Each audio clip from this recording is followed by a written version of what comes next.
Your money, your taxes, your truck, and your road to success in the trucking industry. This is Trucking Business and Beyond, the show that puts the money where it belongs, back in your pocket.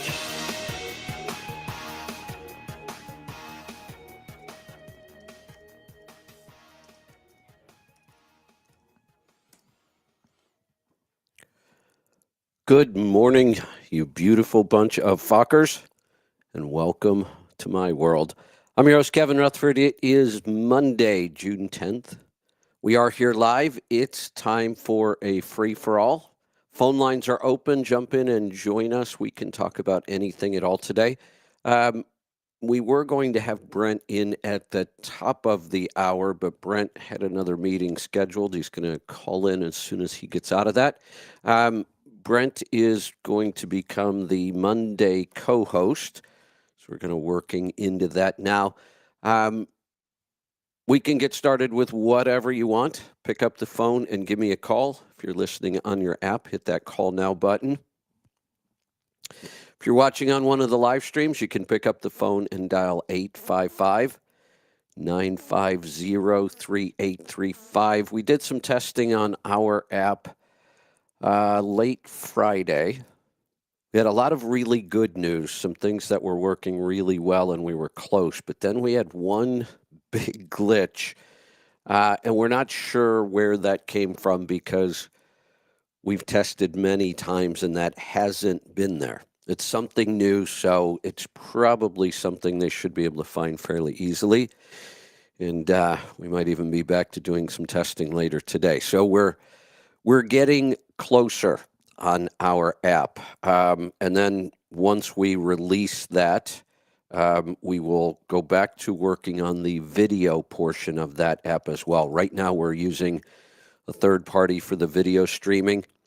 And the problem is it's really been a challenge to try to make those two systems work together. So when we have a guest or a co-host and we have them on video, it's not communicating well with the phone system. So we can control that in our app. We just have to get back to working on that once we get the app out in the wild and we're using it every day.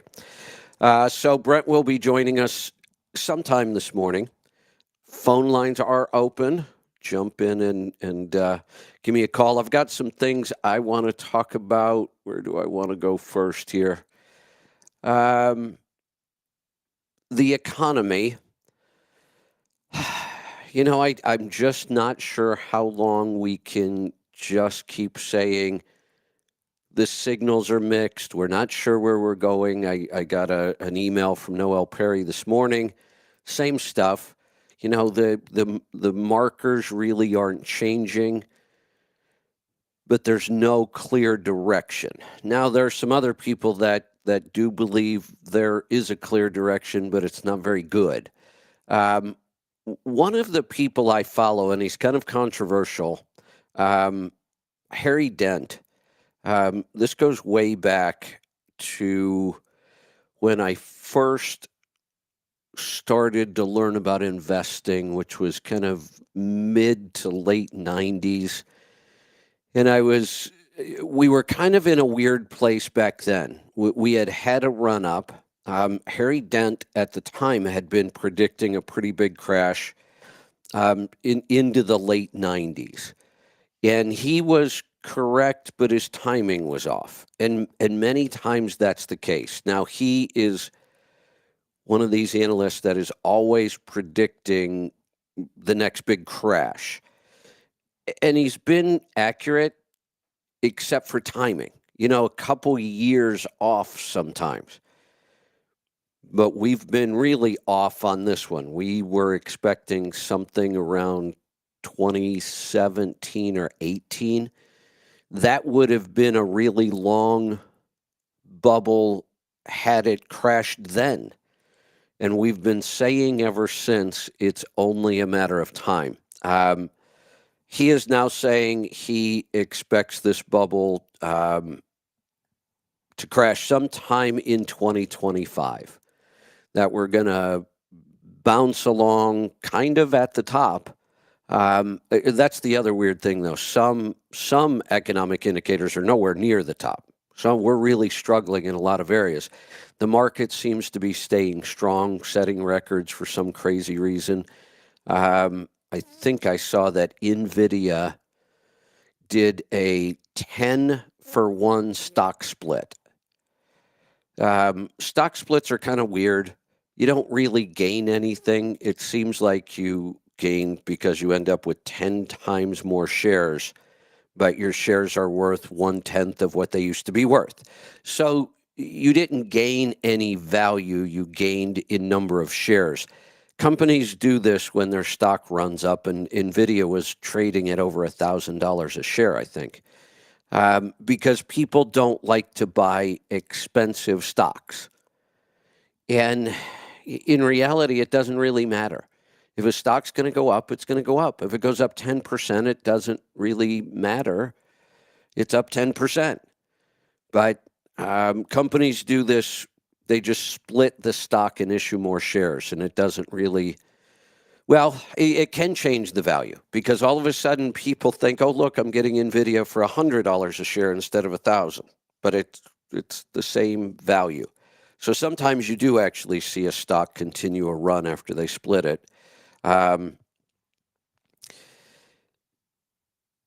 He goes back through most of our crashes all the way back to 1925 to 1929. The problem with this time, and we've been saying it, is the government money. He is predicting a much bigger crash than 08 and 09. He's talking about real estate possibly going back to 2012 levels.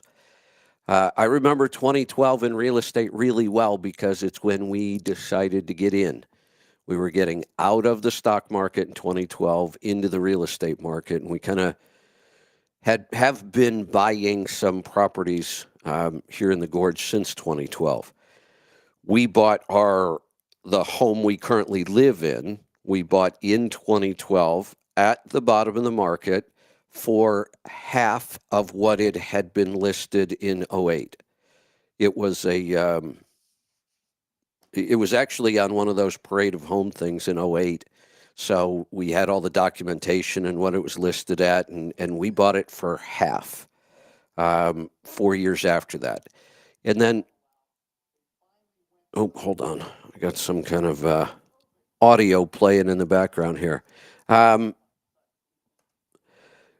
Right after 2012, real estate did start climbing. That was we did pretty good on the timing on both the property and the mortgage. We had pretty low mortgage then, and we were able to lower it over the years. But the market here now, the real estate market is getting softer, but then I still see a lot of builders coming in and building, and things are selling. They're just taking longer. We haven't really seen any major pullback on price yet.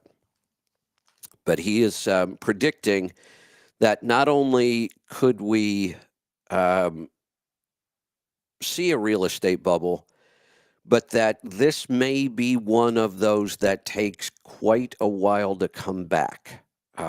He compares it to like the period from 1969 to 1982.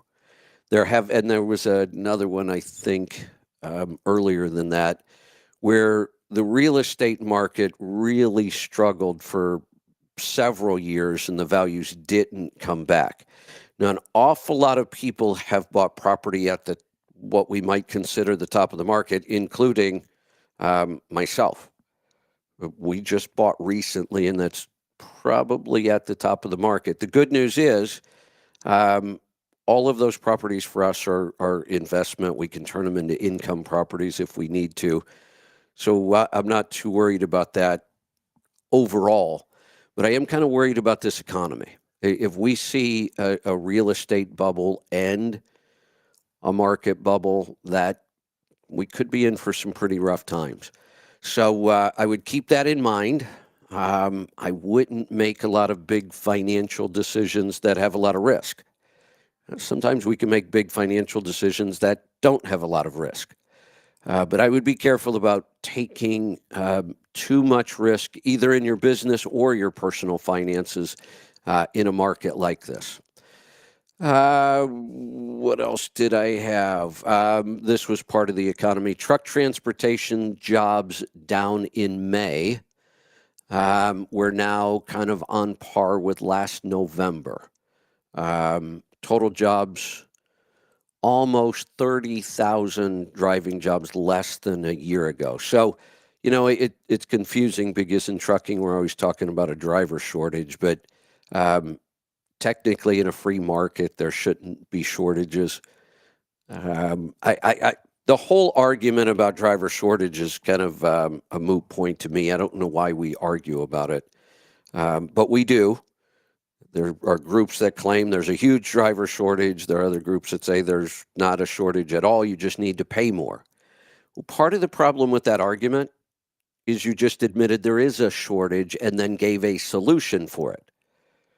That's fine, except you can't claim there's no shortage, but here's the solution to the shortage. And that's exactly what a lot of groups do.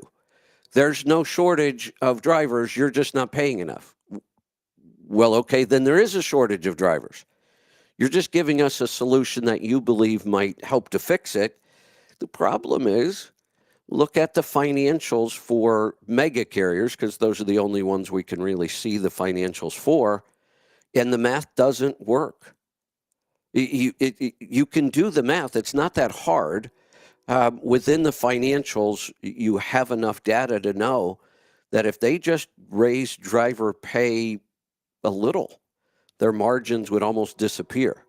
So it's not a matter of nobody wants to pay more. It's all the market will bear. You can't pay more if you can't afford to pay more. We've already got companies struggling. So we'll see what happens with that. What else did I have on here? Oh, I do want to talk about this. Nikola. So I'm reading an article about Nikola, and it's really positive. They talk about all these trucks they're out running, and I'll give some stats, and I'll give that. But then I look further down, and they talk a whole lot more about how much Nikola is struggling, and that the shareholders have thrown Nikola a lifeline by approving reverse stock split. So I just talked about stock splits. A successful company like NVIDIA, their stock is going up so fast they have to do a stock split to keep the price reasonable. And a 2-for-1 stock split is normal. A 10-for-1 stock split is pretty rare. That's a big split. But a reverse stock split is the opposite. The share price is dropping and is so low that it's no longer attractive to investors either. So the company does the opposite. They reduce the number of shares you have, but each share is worth more. I'm assuming it was just a 2-for-1. They don't say, but it was. So if you had 10 shares at $1, you're now going to have 5 shares at $2. Your stock's worth the same, but the price of the stock is increased. That's typically to help struggling companies. Here's some of the stats on the Nikola trucks. They have delivered 75 of these hydrogen fuel cell trucks. So we've got some data here. They shared some of it. They have completed 1,666 hydrogen fill-ups at 3 mobile refuelers. So there are no hydrogen stations. They're using mobile refuelers. They're claiming they have an average time of about 22 or 23 minutes for a fill-up. They say that's slightly longer than the 10 to 15 minutes for diesel, but much faster than recharging a battery electric truck. That's not a true statement. So let's do some math here. They're saying the average for the hydrogen, let's call it 23 minutes, and unfortunately, on the truck, they give us a range of 10 to 15. Well, that's a fairly big range. So let's call it 12 for the fuel up. And they're saying it's much faster. So the difference between 12 and 23, it's 11 minutes. Tesla is claiming on a 30-minute charge, you can get 80% of your battery range, which if all these ranges are correct, if you drove a Tesla truck for its full range in the morning and got 500 miles, is what they're claiming, and then you take a 30-minute break and you can recharge, you've got another 400 miles, which is more than you can drive anyway. And that's only 30 minutes. The difference between the battery electric and the Nikola is very close, and yet they're calling it much faster. But then when they compare it to the diesel, they say it's close. It's just, again, the way they write these articles kind of drives me crazy. They really try to make these technologies sound better than what they really are. Like I say, there are no hydrogen stations, and yet there's 75 trucks out there. This got really confusing for me. I was trying to calculate some of this stuff. They're claiming better fuel economy performance than expected. I guess they were expecting 7 miles per kilogram of hydrogen, and it came out to roughly 8. Now they're claiming with 14-kilogram hydrogen tanks, 5 of those, so they have a total of 70 kilograms. It's good for 500 miles. How is this better than battery electric? If the Tesla's already claiming 500 miles, and all of these are the best case scenario, we know that. If anything, weather changes, weight, whatever, you're not going to get these 500 miles. That's our best case. But I don't know. It seems to me like there is still a much better argument to be made for battery electric than hydrogen electric. I'm not sure why we're still going down this road. Here's one of the... where did I find that? There was something about cost. Yeah, and later on in the article up here, they talk about 500 miles, and then later it says the tray on a full tank of hydrogen can cover 400 to 450 miles. So now we're actually lower than that. I mean, we can't even get a full day of driving in on these trucks, and we have to stop, try to find some sort of a refueling station, and then it is a significant amount of time compared to fueling a diesel truck. They also talked about, this is not positive at all. One thing Nikola cannot control is the price of hydrogen. Of course you can't. Can't control the price of anything in a free market. And I guess recently it's been extremely expensive. There's some numbers in here, and I'm going to have to go work it out. $32 a kilogram. Let me see if we can figure this out. I don't know if I can or not. How many kilograms did it say it holds? 70. What's 70 times 32 is $2,240. Is that right? Yeah. It holds 70 kilograms, and they are claiming $32 a kilogram is the most recent price. That means your tank of hydrogen that gets you 400 miles costs $2,240. Are they insane? And that's with no road tax. We need to tack a road tax on this that's equal to diesel. And we need to do that soon. If they're going to run these trucks on the road, they need to start paying road taxes. This is insane. The market could never bear this kind of cost. And what's going to make this cost go down? Nobody's talking about that. What they are saying is Nikola can't control the cost. Of course you can't. And obviously it's really expensive for some reason. I'm going to be doing a little more research on that. I think we're going to get to some phone calls here. Let's get started in Illinois. Phil, welcome to the program.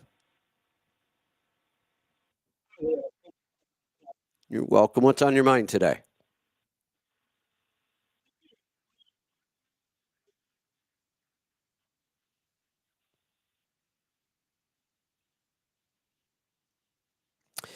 You know, I've always read that you should.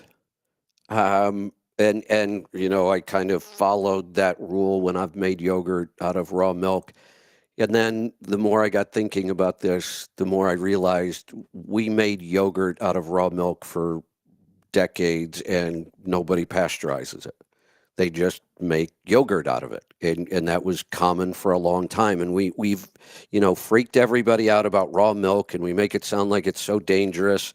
There are lots of food. There's just another big recall on something, some food item that made a lot of people sick. I don't remember what it was. They happen all the time. Oh, I got no caller audio. Let me fix that real quick. We were playing with the system all weekend testing. You should have caller audio on the stream now. Thank you for the heads up on that, Timothy. Should be there now. Let me know in a second when you hear some caller audio. The whole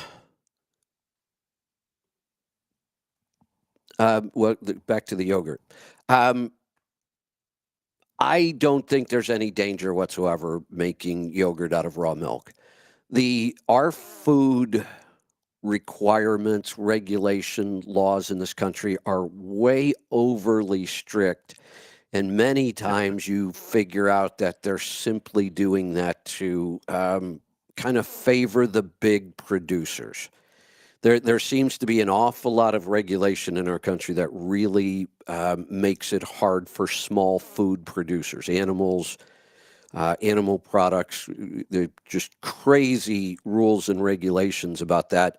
The one that really shocked me when I learned how to can, you know, whether you're canning, there's two different scenarios you look at when you're canning: high acid foods and low acid foods. High acid foods can be water bath canned, usually fairly quickly without a long process time. Low acid foods can be pressure canned, and that would be a shorter period of time, or you can actually water bath can them. You just have to do it for a longer time. But I learned, and it's the rules here in the U.S., that no, you absolutely can't water bath can low acid foods. You can't do it. That's the claim here. You can't water bath can meat. Well, yes, you can, and people have been doing it forever, and it turns out that everybody else in the world has been doing it, and it's not a problem at all. So we just seem to be overly strict on regulations, and we seem to scare people away from more traditional practices. Does that help? Okay. All right. Yeah, I guess we'll try it without pasteurizing it. You know, you're talking about canning and stuff. I got a friend that just bought a freeze dryer, and I've been kind of thinking about one of them. Have you checked into them at all? I have, and I decided against it. I almost bought one, and I decided against it, mostly because I just kept sampling stuff that was freeze dried, and I'm just not wild about it. I don't like the texture afterwards. I'm just not a fan of rehydrated freeze-dried food. Now, in an emergency, it might be nice. It's light, but for me, the light just isn't any real advantage. Where freeze-dried food becomes an advantage is backpacking. When you've got to take a lot of food with you and you want to keep your weight down, I could see where I would just put up with freeze-dried food for that reason. But if I'm preparing food for emergency at home, I don't have any real weight limits. I mean, it can weigh as much as it wants. I don't care. There's no big advantage to me in freeze-dried food over canned food. And to me, canned food is much more palatable. I mean, I love the canned meat I make. I hate freeze-dried meat. About the only thing that you can get kind of a unique, if you freeze-dry fruit, it's kind of interesting. It's got a, kind of a unique texture. It really intensifies the flavors, but it's also intensifying the sugars and concentrating the sugars. So you got to be careful you don't overeat fruit, which I think you probably would. Then when I looked at the cost of the freeze dryers, they're a couple $1,000s for a small one, and they use a lot of energy, a lot of power. Oh, It is not easy to freeze dry food. It's a pretty power intensive effort. And like I said, the freeze dryers aren't very big. So you're doing small batches at a time. The more I looked at it, the more I thought, there's just no way I would go down that road. okay. Well, the one thing they advertise on them that I thought about the freeze drying was that since they don't heat the meat up like you do when you can, because, heat most definitely is not the favorite to the food. They said it's more nutritious. Well, wait a minute. We got to look at, because that's not always true. And we have to look at what nutrition is damaged in heat. Now, are you planning on eating raw meat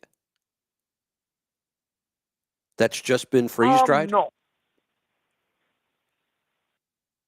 Well, raw meat, but cooking it when I'm okay. Okay, see it? Yeah. I don't get it. I have to cook the meat. Now I eat raw meat, small amounts. I don't have a problem with that. But most of my meat I want cooked. So we always cook the meat. So what are we talking about that it's more nutritious? No, it's not. You're going to cook it anyway. Now, I have seen where if you're talking about vegetables, freeze drying leaves them more nutritious than dehydrating. Well, one, dehydrating is much, much easier. I can dehydrate food really easily with zero power. In the summertime, I can dehydrate food without any power whatsoever. It's not that hard. So, and the claim that, well, if we freeze dry it, it's more nutritious. Well, first off, I'm not counting on vegetables for my nutrition because there's not a lot there and it's not in the right form for our body. Vegetables for me are an extra. I eat them because I like them and I can grow them. But the real nutrition in our diet comes from animal products and it comes from cooked animal products. So again, I can't find a single reason to go down the route of freeze drying. It's really expensive, and I don't really care for the results. Okay, well, that's good to know because I was kind of really thinking about it, but I most definitely am going to look into it a lot more now. Yeah, here's what I would recommend. Go buy freeze-dried food products and try them. If you don't like them, why would you ever spend that kind of money to end up with a food product you don't like? Maybe you'll find out that you do like it and it will be worth it for you, but it certainly wasn't for me. And that was the way I did it. I just kept trying, freeze-dried meals. We wanted to bring a line of freeze-dried meals into the store because I think it would be good for drivers. But I have a hard time bringing in food that I don't like. And I have not found any freeze-dried meals that I like.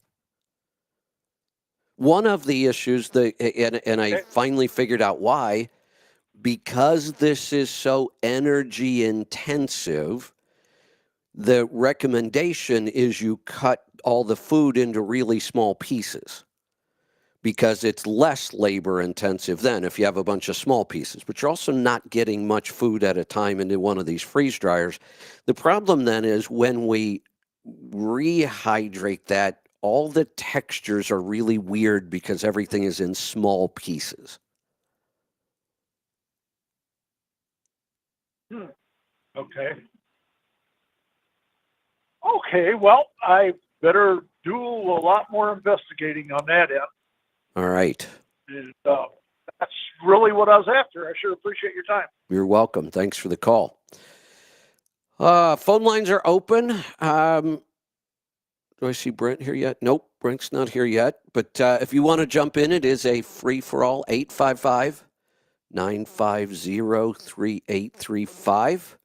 We're going to head off north of the border. We're going to go to Alberta. Merv, good morning.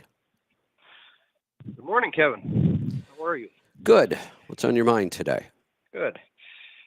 You were talking about smoke machines on Friday, I believe it was. I've got one made by a company called Autool, Autool. Okay. I looked it up online, and Amazon has this one on for $86. What? And it works phenomenally. You're kidding. And it uses either baby oil or olive oil. Well, that's I kind of put nice. avocado oil in it because that's what I had in the truck. So I kind of like great. that. Yeah. Yeah. The problem we found all my leaks. Yeah, I wonder what they're doing different. The problem we found when we tested this was we had to spend like $800, about 10 times more than that, to get a machine that produced enough smoke. There were cheaper machines on the market, but we couldn't get them to produce enough smoke. But it sounds like this one does. Yeah, the one I've got is one step up from the bottom, and the only difference in it is that it's got the gauge on it to show you the pressure. Okay. That you're putting in, but there's one that doesn't have a gauge, and when you do the smoke test, you're not getting any pressure anyway, so it really shouldn't matter. Yeah, it really shouldn't. I did assume that it would put out the same smoke. It looks like it's the same machine, but worth taking a look at for that price. I believe it was there was a sale on it on Amazon Prime for 20% off or something like that. But wow, the selling price was $86. So yeah, that's crazy. That's a no-brainer, that one. Sure is. And easy, worked very well. I bought mine used online, and I got a bargain on it. Wow. Yeah. Yeah. Anyway, so I did hook it up, and I found my charge air cooler leaking on a Kenworth T600. So I'm looking for a charge air cooler, and I know we used to look at the Duralite coolers. Yes. Is it right that company got sold and now they're having problems with quality on those units? Or? We at one time had a great relationship with Duralite. And it's just one of those things. I've talked about it before. We don't focus on those. I shouldn't say we don't. We attempted many of those relationships, and when we thought it could benefit our listeners, but it's a real struggle. The bigger the company is, the bigger the struggle to maintain those relationships over time. People change, companies get bought. That's been a huge issue for us. I can't count how many of our companies we've had great relationships, and then they get sold. Some of them, one that I can think of, our seafood provider for years, and I knew the owner personally, but he sold out. The new company wouldn't wholesale to us at all. We had to drop the whole line and start all over again. I've talked about Michelin. I had a fantastic relationship with them for years. They turned over their entire department that we worked with, and just building and maintaining those relationships is tough. So I don't know what's been going on with Duralite for the last couple of years. I will say this, either I think a lot fewer people are testing charger coolers. Pittsburgh Power tests, I think, every truck that comes in. And they still find plenty of leaking charger coolers. But I haven't had a call about a charger cooler in a couple of years, I think. Right. It's hard to pick one out. When I went on to look to see what kind of price I'd be paying for them and availability and stuff, I found prices anywhere from $500 to $2,500. Are you talking about for the same model? Okay. Yeah. No, they're all different brands, right? But for the same truck. And I don't mind paying, but I want something decent. Right? Yeah, for the same truck. Yeah, because Now, there is a difference in price between models of charger coolers for different trucks just because of design and some other things. But if you're looking at Sure. the same truck, then yes, now any price difference is just going to be quality or, whatever it might be. Um, the design of the Duralite, do you understand the difference between the way Duralite builds theirs and the way almost every other charger cooler is built? Yeah, it was the way the tubes were connected to the cooler, right? Right. So in almost all charger coolers, they're soldered, welded, brazed, whatever you want to call it. Yeah. Um, Yeah. Duralite uses a rubber grommet and runs the tube through the grommet. That allows a lot of flex and vibration without creating a leak. And that's why they have a 7. It was clearly a much better way of building a charger cooler. And they don't fail nearly as often. And they gave like a 1,000,000-mile warranty on them, I think. It was a really great product and a great company. If they were sold, then that's now changed. I guess I need to go do a little research on that, because as far as I'm concerned, it would still be the charger cooler I would go look for. Yeah, I believe you were just going to say they have a 7-year 1,000,000-mile warranty. Isn't that what it is? Now they're 2 years now. I thought at one time that they had a lifetime warranty, but I can't remember that, but I've heard anyway. But now they're only 2 years. Is it still 1,000,000 Yeah, miles? It wouldn't matter though if it's only 2 years. Who cares about the mileage? You're gonna time out. I'm not really concerned about the warranty. I'm concerned about the quality of them, and maybe somebody else has some input on it. Yeah, we'll throw it. It seems to me like it, unless they just totally screwed up the manufacturing process after they bought the company, I don't know why the quality would go down unless that was their goal, to buy it, drop the quality, crank up the profits, and then resell it, which is a lot of times what happens. So there might be something going on. Any other recommendations on other air coolers? No, I'm going to have to go do the research. There was a company, at least one. The last time I did this research was probably 5 or 6 years ago. There was another company out that was using the grommet method. And to me, that is the key. That is the real difference, and that was a much better way. And I've always been shocked that somebody else hasn't copied that, because it is a much better way. But I'll have to go do the research, see what I can find. It's just like this one. It was leaking out the top corners, like they all do. Where they start leaking is right at those points, right where the tubes go in. Okay, so I have one feedback already on one comment already on the chat. Duralite is now junk. That's what somebody says. That's what I've been hearing. Yeah. I don't know if it's true or not. I can't. Yeah, well, typically, if you have a company that's had such a good reputation for years and you start hearing this, something has gone wrong. Yeah. Well, maybe if anybody's got other input or recommendations on it, that'd be great.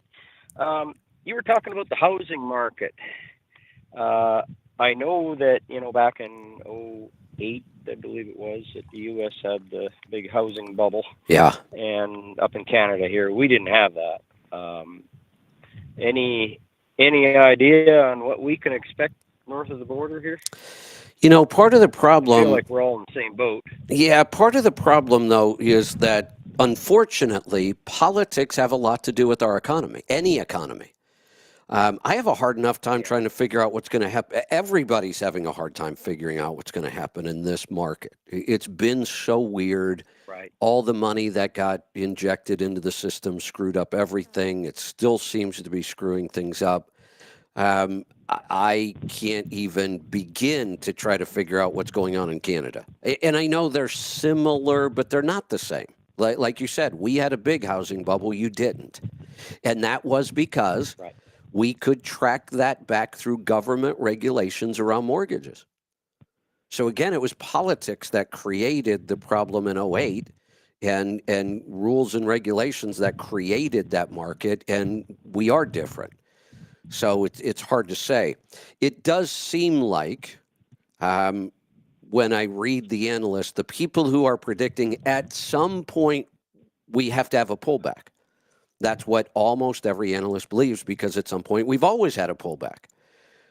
Most people are predicting this one's going to be pretty rough, and it looks like it could be one of those kind of worldwide recessions, that it's not just going to be localized to the U.S. or some other country, that almost everybody in the world are facing the same pressures right now. Right. If that happens, we're in a lot more trouble than just high housing prices. That's been the big worry, is that, you know, it's not just going to be a market crash. It's not just going to be a real estate crash. We're looking at inflation that just won't go away, and yet the economy is slowing down. So we keep making these comparisons to the 70s. And if that's the case, we will probably have a 10-year period of very, very slow economic growth. Yeah. Okay. Well, thanks for your time, Kevin. You're welcome. Thanks for the call. All right, let's bring in our co-host for the day. Well, the co-host from now on, Brent Hutto from truckstop.com. Brent, good morning. Good morning, KR. I have been enjoying listening to you talk to our friends of the Great White North that you were just on with this guy. That's pretty fun to listen to. He was talking about a lot of fun things that really that you don't normally talk about in freight transportation. But I like where it started off with the guy was talking about when businesses and the business. I think you guys were talking about a provider in the marketplace, Duralite, and how they changed the business. And you're right. When you get new people in, guess what? It's a brand new business. It is. It's like starting, It's interesting that I brought up Michelin, because you were the one that created the relationship with Michelin for us. That was you. I remember we were at a truck show, and Michelin was one of your big accounts when you were in sales, right? They were, correct. Yeah, great company. Great company. Fantastic and the people company. I dealt with were wonderful. Yeah, I loved everything about that relationship. It was such a great company to work with. But you know that when you kind of brought us together, we built a relationship with the entire marketing department. I mean, we knew everybody. Right. And, they gave us access to, I went to their test tracks. I got to run on their test tracks. I got to sit down with their engineers and ask them whatever questions I wanted. They were just a great company. But all at once, like, the whole marketing department shifted, and we didn't know anybody anymore.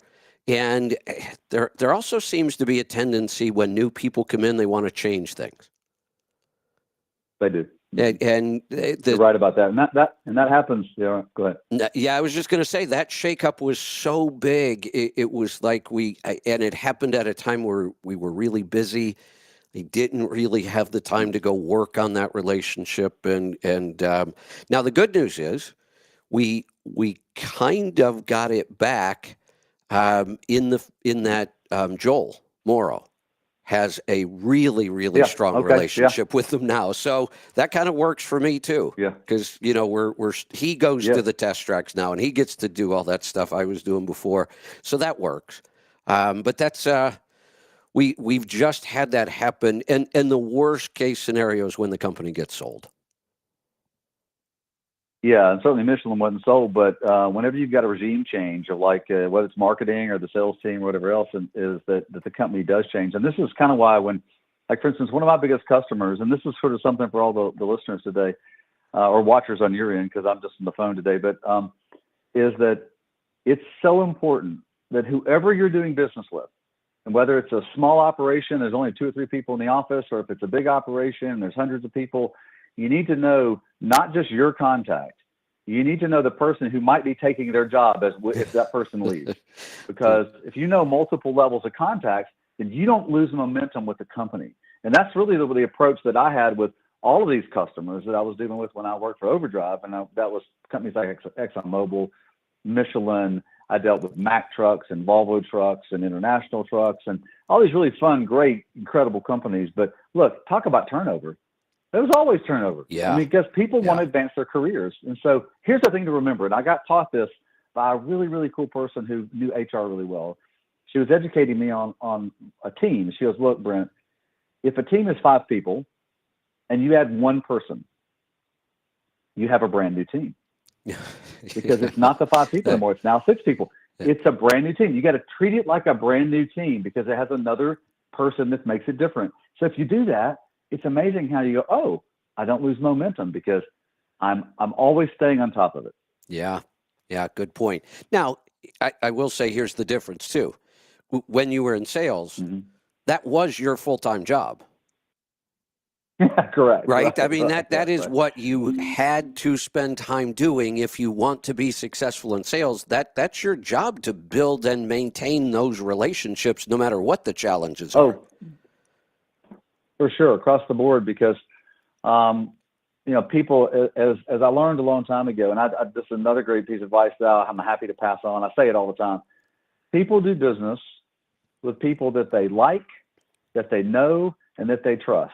And this is why you and I are always talking about the relationship, Kevin, and why it's important. No matter what, the relationship trumps everything else because that can get you through. When everything's easy, relationships kind of low on the priority list. Right. When it's hard, the relationship sees you through it.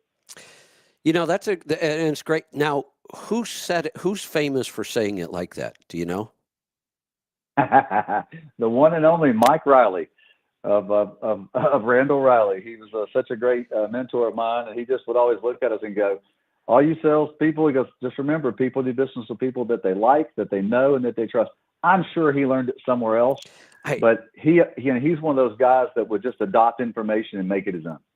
Well, in the way you said that sounded so familiar, but now I realize why, because you and I have talked about this kind of stuff for years and years. So, and you have passed along a lot of great advice from Mike Riley. He's a pretty incredible guy. Yeah, well, you learn a lot. It's just like everything you do in life, but there's people that are going to help you and going to teach you and really have your best interest in mind. And he's one of those people that was like that with everybody he ever met. And so find those people, and that's another good piece of advice. Find those people in your life that have your best interest in mind, that want to invest in you, that can help you grow your business or grow your career. And he was one of those guys that really just helped fundamentally change my approach to so many things. He always used to say this too. He'd always say, if it's not fun, we ain't doing it. So I love that one. I love that one. Yeah. Yeah. I'd much rather have fun than not have fun. That one's easy. Well, yeah. Yeah. Well, people spend more money when they're having fun. That's the sure. way it works, right? Yeah. But hey, you were talking about the housing market. I looked up something I look at when I look at the housing market. You can go to anybody can do this. Go to the AtlantaFed.org, and there's a chart on there. It says the Center for Housing and Policy. That's where the national housing policy is driven through. It's the AtlantaFed.org. And so there's a chart that has a expression of the affordability threshold for housing. And presently, the affordability, if the affordability threshold is 1,000, then not 1,000. Excuse me. If it's at 100, I need to. Somebody is. If it's at 100, being anything above 100 is affordable, or 100 is affordable. Anything above 100 is more affordable. Okay. Then anything below it is not affordable. The present number on affordability against 100 measure ratio today is 71.9. So we are still 28.1 points below the affordability threshold. And so still very hard to buy a house in the United States because of a couple things. Number one, they even they have a chart below it. It calls the drivers of affordability. And the biggest things are the income change has been some. That's part of it. The bigger driver is price change. And the price change has continued to come down some, which is good. And so that drives the affordability up a little bit. But the interest rate change has been on it as well. So there's still negative drag on pricing of houses and interest rates. And then our overall income has come down just a little bit through the pandemic. So you got those three factors that still make it really hard to afford a house right now. Well, and I was talking earlier this morning that we're just in a weird economy. We've talked about it for years now. Yeah. I got another email from Noel this morning, and basically we're stuck in a rut we've been in a long time. His email this morning was, Yes. everything's still mixed. I have no clue where we're going. I mean, that's basically what he's saying. Yeah. And we just kind of keep bouncing along. But I made the statement that you should be very careful of any kind of high risk purchase. In fact, you should avoid any kind of high risk purchase at the moment. And that is almost any big ticket item right now, especially real estate. If you buy at the top of the pricing, which we're pretty much at the top of pricing, I don't think it has any room to go up, and there's lots of room to go down. But you're also locking in a mortgage at a higher than normal rate. Yeah. If something goes bad in the economy, you are in real trouble. You better have cash reserves that can bail you out. If not, don't take the risk. Yeah, it doesn't make sense because it's hard to recover from it. It is, and a lot of times, I mean, we've even been told this over the years. I've seen this as advice, and I think it's really bad advice. I think being a homeowner has a lot of advantages, really does, and it for a lot of people, it turns out to be their biggest and best investment. But we're almost encouraged to stretch when we get a home, aren't we? They kind of tell you, maybe you just get a little bigger, or maybe you can afford a little more. Maybe and if we go back to 2008, it was ridiculous. I almost lost my mind when they came out with interest-only mortgages. Remember those?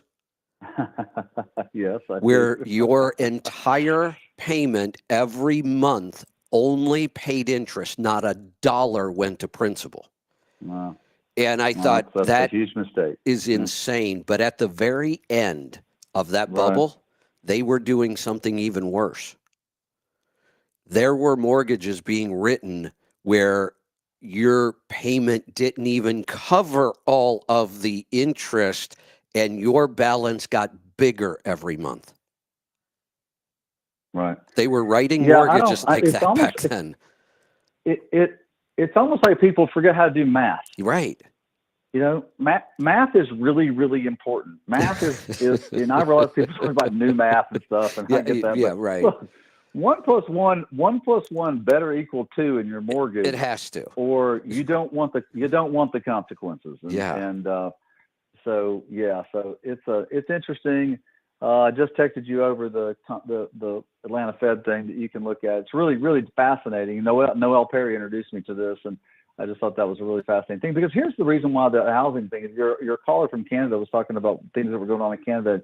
You were talking about the influence of the government inside of the home purchasing, and certainly it's massive. But more as important as the influence the government has into it, it's the confidence level of the U.S. consumer. When housing is considered too expensive or unattainable, it drops down, it lowers the consumer optimism or sentiment. That's how it's expressed as sentiment.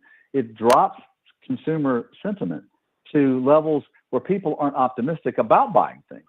And so in that effect, over a longer period of time, creates what you're talking about, a more recessionary effect on an economy in a country, because most countries are run on optimism. Do you think things are going to be okay? Do you think things are going to be good? Yeah, go ahead and do that.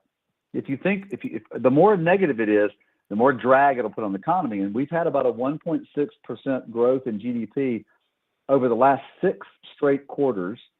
So we've kind of been running along with our economy just kind of at a normal maintenance rate, not a growth rate, but just kind of a maintenance rate. So that's why it's like it doesn't feel like a recession, even though some people kind of, it's been kind of lackluster. So people feel like, are we going to be in a recession? Don't know.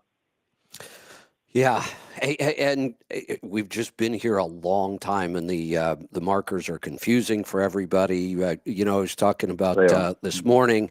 One of the forecasters I've followed for a couple decades now, and he's kind of known as being one of these guys that the sky is always falling. He's always predicting the next crash. Okay. Sure. But eventually he's always been right. His timing is usually a little off. And timing on this stuff sometimes you can be off a couple of years sometimes. Sure you can. But he was pretty spot on. The tech bubble in late 90s, early 2000s, he had been predicting it since about 96 or 97. He was a little early on that one. Wow. Okay. But he is now talking about a crash worse than '08. And he really thinks it's going to happen in 2025. Most of the analysts agree. If we have that kind of pullback this time, for some reason, everybody seems to think it's going to be more like the 70s, where that sluggish economy could last for a decade. Yeah, I heard you say that earlier, and I think there's always ratio of opportunities. This is one thing I love about Noel. He's always giving like percentage of chances. Yeah. And so, yeah, I agree. I don't know if it'll be like the 70s. And here's why I say that. The world is now, in a sense, Kevin, I'd love to get your feedback on this. Sure. The world, in a sense, is now like one economy. Even though the U.S. economy is still the dominant driver of so many things, it's just kind of one economy because of the way in which the communication is so instantaneous and transparent. The ability to do business in other countries is somewhat effortless, even though we've certainly learned a lot during the pandemic. But the reason it's different between the 70s then and not really having federal monetary policy, in other words, the bankers or the government bankers messing around with, putting money in the market, taking money out of the marketplace. But it's so different today than it was then that is it likely to be like the 70s? It's possible, but it's probably not necessarily it's not likely that would happen. Now, will we have a recession? Well, every economy has gains and recessions all the time. That's pretty normal for any healthy economy, because a recession does nothing but kind of course correct in what's supposed to happen in an economy. So it's not necessarily, so it's possible, but I'd have to do some more research on to kind of find out what's the likelihood. Well, yeah, if then there's the other big factor out there because of what you just described, that this worldwide economy we have, which we do have. Right. I mean, more than ever. The prediction in the book, "The End of the World is Just the Beginning," claims the opposite is going to happen.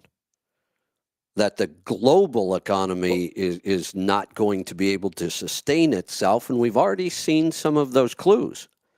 The shipping issue, but if we're not protecting all the ships in the world, we've got piracy going on, and the claim was not enough people, which seems bizarre because my whole life I've been told we're going to overpopulate the planet, everything's going to collapse because there's too many people, and now it turns out that that's not the case. We need all those people, and not only are people not having enough babies anymore, those numbers are going down almost everywhere.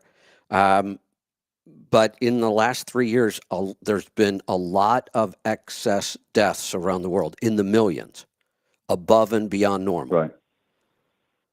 Right. Yeah, no doubt. What you look at, and I saw this a long time ago, and I'll see if I can find it and send it to you, about sustainable economies according to birth rates. I have a good friend named Ken Gronbach. That's Gronbach, and he's a demographer. He talks about sustainable populations, and it really rang true to me because I'd seen the video before about an economy. Any national economy has to have, I think it's 2.2 births per married or joined couple, significantly. I think I've seen that too. Yeah. And so the United States present birth rate is 1.8, but if you include immigration, we're at like 2.3, 2.4. So we're sustainable. And so Ken, who just gave a great presentation at the McLeod Software Conference I went to, said America's going to be fine, because he's talking about immigration. People come. We're one of the only countries in the world where people are dying, or they're just desperate. I won't say dying. Desperate to come to. Yeah. But not every country's that way. You look all over Europe, they are like at 1.2 Right. birth rate, and there's no immigration. You look at Japan. Yeah. The birth rate is it like 1? I think Now, so. Yeah. Now China's encouraging people. China's encouraging people to have more babies now. Although it's going to be very difficult because the numbers, the math. This is why I always go back to the math, Kev. Yeah. The math doesn't lie. Japan is already in such a spot that they have so many older people, not enough younger people, and then people leaving the country to go find their success somewhere else, that it's almost unsustainable as a country. I don't know how all that's going to work out, but the idea is that if you don't have people that are making products and helping the economy and paying taxes, you can't sustain as a country. That is a mathematical absolute. Right. Yeah. Yeah. Yep. So go look it up. It's a lot of fun to look at. It's a little scary. Yeah. Go look it up because it talks about, by the way, most third world countries have enough birth rates to keep it up. You look in a lot of the Middle Eastern countries, you look at some of the South American, they're having like 5 and 6 kids per couple. Yeah. Where we in America, who have more than everything else, for some reason thinks that, we only want to have 1 or 2 or none.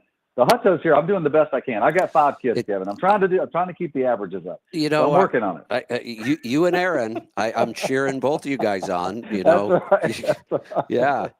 You guys are good for the economy. We appreciate it. Trying to be. Plus, I got to say, you raised 5 amazing kids. Well, and a lot of good influences, and you're one of them. They love you, and you've always given them good advice and been such a good friend. And so that's what parenting's about, man. That's what parenting's about. So it's lots of fun. All right. Hey, you want to take a call?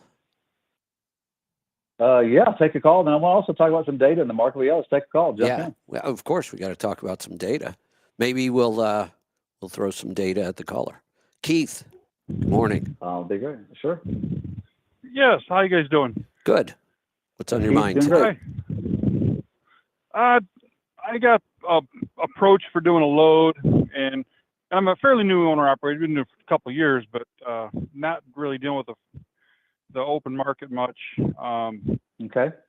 But I have a question about brokers and how to verify that they're good brokers, not on the Truck Stop app, but just in general.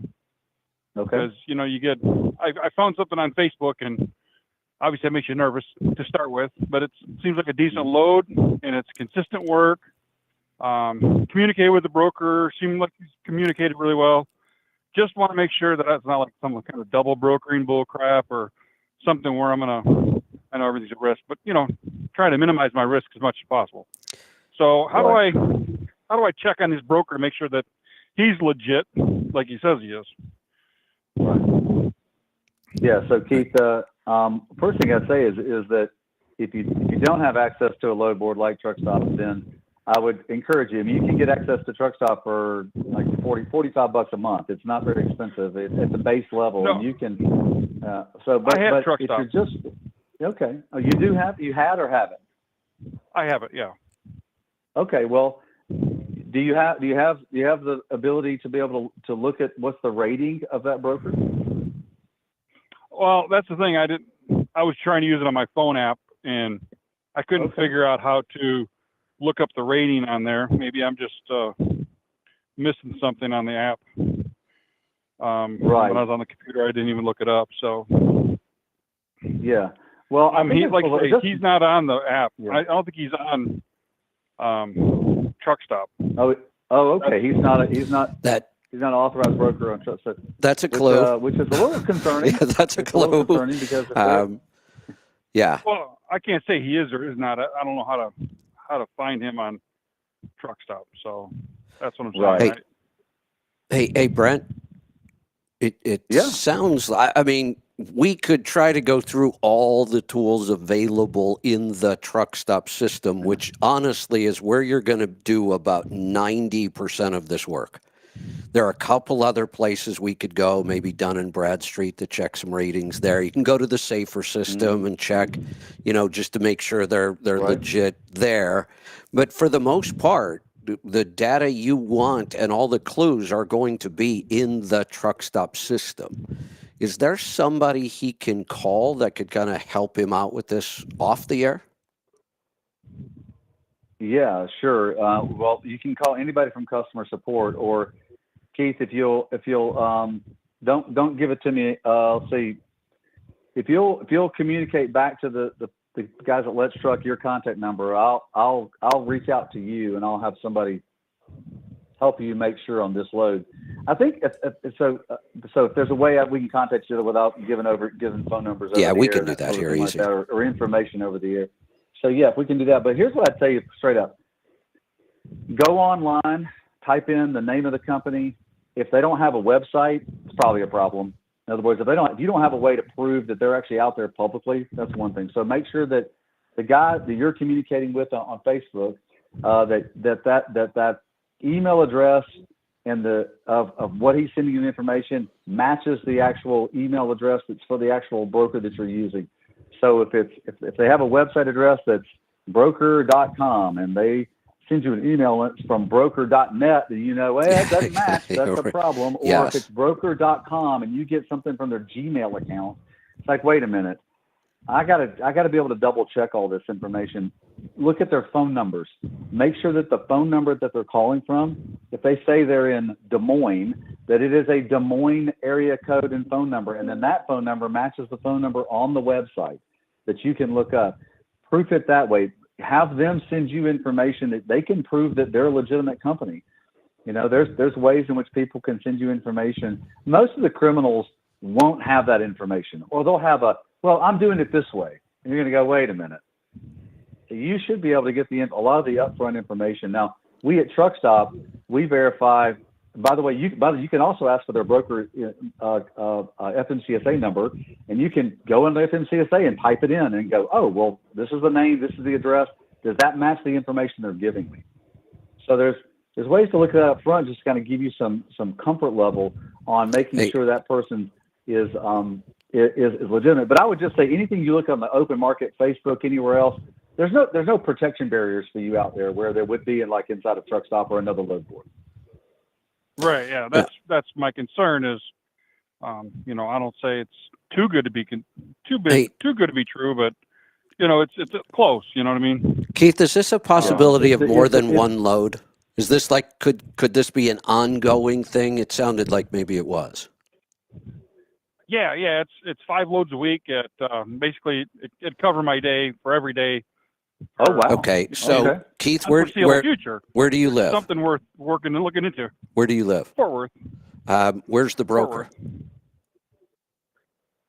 He's in Washington, according to broker snapshot. And it says on Washington State, Tacoma, Washington. Yeah. Tacoma. Okay. So what about this? Can you get a load to Tacoma or someplace close? Oh, I guess I could if I really tried hard enough. But why wouldn't you? Yeah. We're not talking about one load here. If we're talking about one load, we could do, 30 minutes worth of homework online, verify that this is all up and legit, and go move that load. Maybe it turns into a relationship. If you're talking about you're almost talking about a business model here. You're talking about, I would be on the load board right after you get off this call looking for a load to the Pacific Northwest, and I'd go sit down and talk to these people. Right. What's the name of the brokerage company? Let me see here. It's Tim Express LLC. So if you look on Broker Snapshot, TIM Express. Express.llc? Yeah. All right. They not finding an actual website for them. Yeah, I'm not finding an actual website for them, and I'm seeing a physical address of Chester, Ohio. Yeah, if you like say on this one website, there's Chester, Ohio, and then there's also Tacoma, Washington. So, it's right. It looks like it got sold from one guy to another guy, to me, and and that's why there's two different addresses. But this is also Right. this is also a broker with a couple of tractors. They're showing 2 tractors on the DOT site. Yeah. I'm not getting a real warm, fuzzy feeling here, so I would keep digging a little. Yeah, that's what I've been doing all weekend long, is trying to verify, obviously short of going to Tacoma, Washington, or like I said, if this were just one load, I wouldn't even consider it. What you're talking about, though, I would very much consider it. I mean, what does it cost you to go to Tacoma? Time and energy, time and a little bit of money. Well, wait a minute. Can't you make money on the way to Tacoma? Well, yeah. Yeah. Right. So it doesn't cost you anything. Right. So why not go? I mean, that's the ultimate. If I can sit down face to face, now we're talking about a real relationship, which is what you're going to want if this turns into multiple loads a day and you're going to build a little business model around this. I would go sit down and talk to somebody face to face. Now, right. Tim, Keith, are they saying that they're in Washington State? I haven't asked them where they're actually located. I have not asked them that. Well, here's if I look at carrier source, I've got 2. One for the same company. Tim Express LLC is an active interstate freight carrier based out of Westchester, Ohio. The very next listing, Tim Express LLC is an active interstate freight carrier based out of Tacoma, Washington. Which one is it? Right. And my concern is because everything I've been reading is carrier. I wasn't even sure they're a broker, to be perfectly honest. Well, that's not unusual for carriers to have broker authority. Okay. Not at all. Yeah, half of the truck stop brokers that do business with us are brokerage arms of asset-based fleets. Yeah, so very, very common. That's not uncommon at all. Right. Yeah, it's a huge moneymaker for them. I'm just looking at this thing going, okay, we need the information to match up, and the person that you're talking to should be able to explain to you the Westchester, Ohio. Kevin and I just looked this up in about 30 seconds on the Saver site because that's all public information. He's looking at another website as well, finding information. You should be able to find this. I just asked my internal sales leader, tell me about Tim Express. It'll take him a few minutes to respond back to me because he's a pretty busy guy. But the point being is that this is the sort of the due diligence that you need to do, especially if the guy's got 5 loads a week he's willing to give you. If somebody talks about 15 loads a week, to be honest, he's got 15 loads a week. I can only do 5 of them. Obviously, I only got one truck. But what I'm saying though is that he ought to be able to inundate you with validation information. Inundate, and this is where I want to make sure that every carrier in America, especially new carriers like yourself, only a couple years into it, really know how to go. Okay, that's legitimate. That's not legitimate, or that's legitimate. Nah, I got a little caution over here on this side. Super important that you can do a lot of this yourself via the public information. You can do it via trusted provider to you. I'm glad Truck Stop's a trusted provider to you. You can use others as well, whatever helps you run your business. And then, but they should be able to give you this information. If not, you got to go, wait a minute. There's no reason why you wouldn't have all this information. And if you can go online, I'm looking at the US DOT number right here for this account. And if they give you a DOT that's different, you got to go, wait a minute, so, and I'm not saying that they're not, this may be completely legitimate, but even Kevin's finding out information on them very quickly on that doesn't match up. Yeah, it's the same information I found, hence the result of the phone call. Yeah, trying to work as much as possible. This also could be like a 1099 agent. A lot of broker divisions have agents all over the nation, moving freight, because it's easy to do that. And this could be an agent for them that's there. Right. Yeah. So great questions, man. Great stuff. Keep looking hard. this isn't an absolute, but you just have to. You're kind of like a detective when you do this. There's no one place to go to get a definitive answer. You got to, like Brent's been telling you, you got to go match this up. Go look at this. Here's one thing that's a little concerning to me. They have zero web presence that I can find anywhere. They don't have a website. Exactly. Yeah. They're not on any social media sites. That starts to worry me a little bit in today's world. Yeah. Right. Also, when you talk about they're moving 15 loads, by the way, have you looked at the rate at which they're offering you? Is it at market rate, or is it a few percent above market rate, or is it way above market rate? I'd say it's a little bit above market rate. It's okay. Well, so it's pick up an empty, drop it. Pick up a load, drop it, pick up an empty, bring it back. So it's a round trip. And what's it paying per mile for the round trip?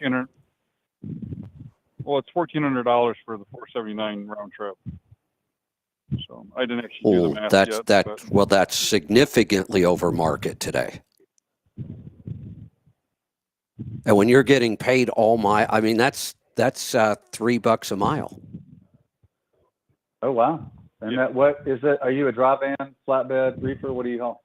It'd be dry van, yeah. So okay. Well, dry van that's $1 a mile over the national average. Yeah. Yeah, it's that's you're talking about. Mile, yeah. Hey, that's 50%. Well, if you just look at it from a standpoint, if it was $2, since you're going over, that's more than 50% over that's going to give me a little bit of, I don't know how old you are, Keith, but remember the old Lost in Space, Danger Will Robert, Danger Will yes. Robert. They're 50, and they're going to do this on every load. Check that one out, pal. Multiple loads. Check it out heavily.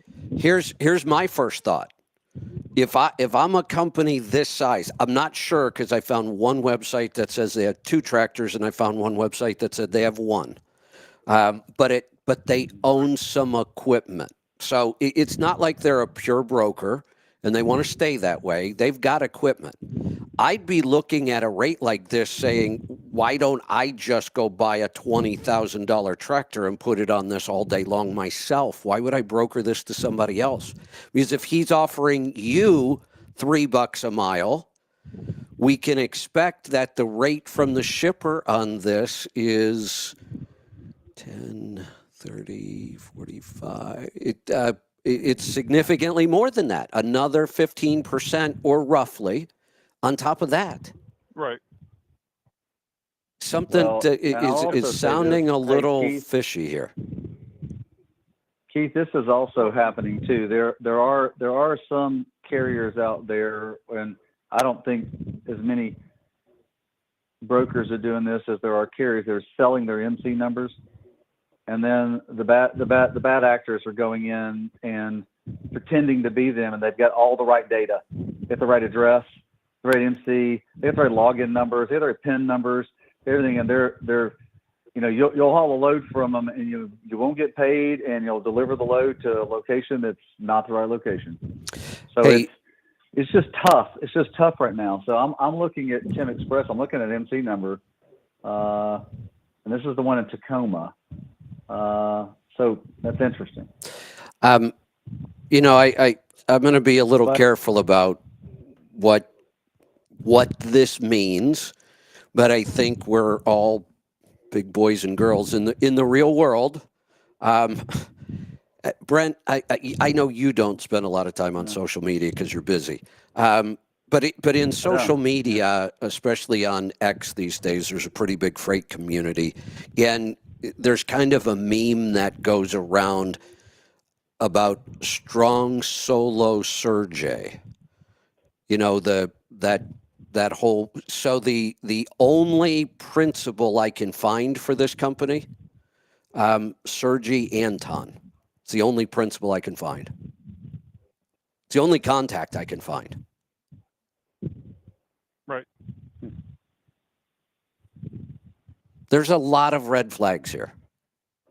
Not to say that this is. The thing that gives me the red flag, Kevin, is that they're 50% above market. Yes. For moving freight in the drive-in.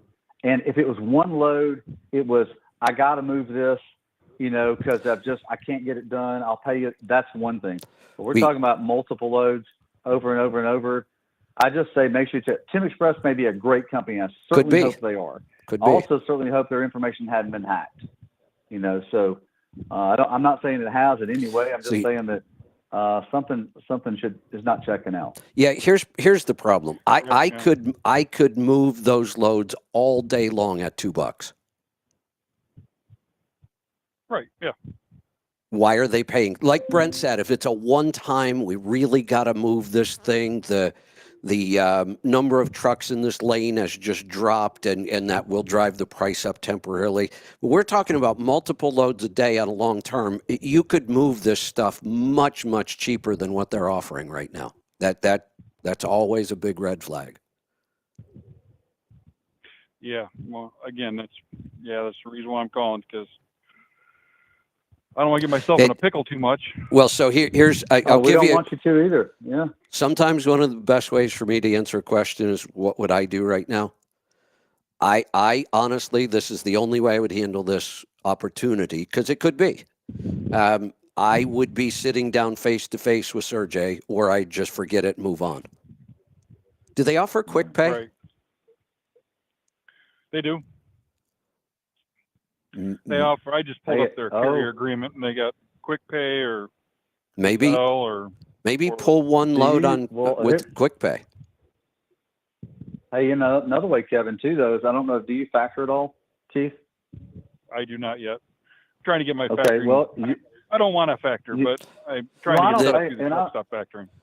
I don't want you to factor unless you have to. You could take one of the loads and factor it through Truck Stop's factoring platform, and it, just because it's non-recourse, and you take the risk out of it. Because if we say it's a legitimate business, we take all the risk. Yeah. Because we've said it's a legitimate business. That's another way just to kind of hedge your bet on it. And I'll tell you what, we do a ton of background research on these factoring companies. Yeah. Not the brokers that we factor, because we're taking the risk. So that might be one way just to hedge it. And the good thing about one of the benefits of Truck Stops is that you can just factor the one load. The one load. So, with non-recourse.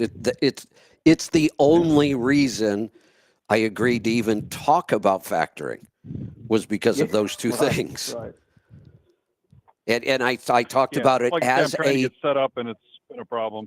Yeah, I talked about it as a tool for specific reasons like this. Yeah.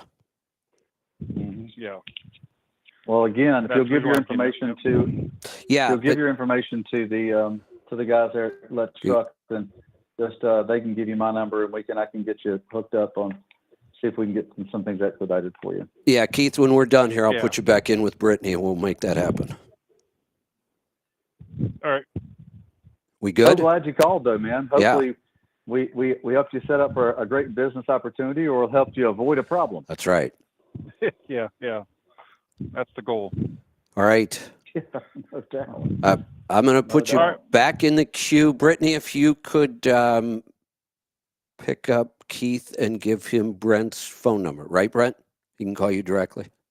Yes, sir. All right. Yep. Well, thank you for that. That's pretty awesome. Yeah, it was nice to diagnose it's kind of like having two other people trying to help you, right? And to help you do some research on your business and moving quick. And so using the right resources helps. Kevin, that's a big deal. That's just like what we're talking about. I know we're getting fairly close to time here. Yeah, let's talk about what's going on in the market. Yeah, let me just first off, things keep kind of just staying like they are. I know I hate to say it that way, but it's like we were talking about the van marketplace, and he's getting $3 a mile, and the van marketplace just dropped from 198 to 196 from week to week. So last week was 196. The overall market's 240, but that takes into account flatbed and reefer within van. Flatbed went up about 1 penny to 251. Reefer went down another 4 cents. It's gone down almost 20 cents in 2 weeks to 234. But the pressure's up in the market. So there's still plenty of freight in the marketplaces. I can tell you, this is something I wanted to talk about with you, Kevin, was when I was looking at the lanes that have increased the most. I've been noticing this the last more than 6 weeks that the freight out of Texas is excellent. It continues to be increase in areas. So Texas to just about anywhere. And then a lot of the freight out west has been good too. So out west, like Phoenix, some stuff out of California, Salt Lake, have been really good. And it doesn't matter whether you look at van, flatbed, and then refrigerated Houston, the top 4, 5, 6 hauls out of in refrigerated: Houston to Albuquerque, Dallas to Kansas City, Houston to Omaha, Houston to McAllen, Houston to FAR. These are interstate, obviously. Houston to Kansas City. There's just with the relationship that the United States now has with Mexico, there's so much freight coming out of Texas that there just seems to be a really good market that you can stay profitable in. There's other really, really great lanes in places as well too, but for the most part, that's where you're going to find a lot of the growth. Seems like the current areas in which you can find profitable freight out of.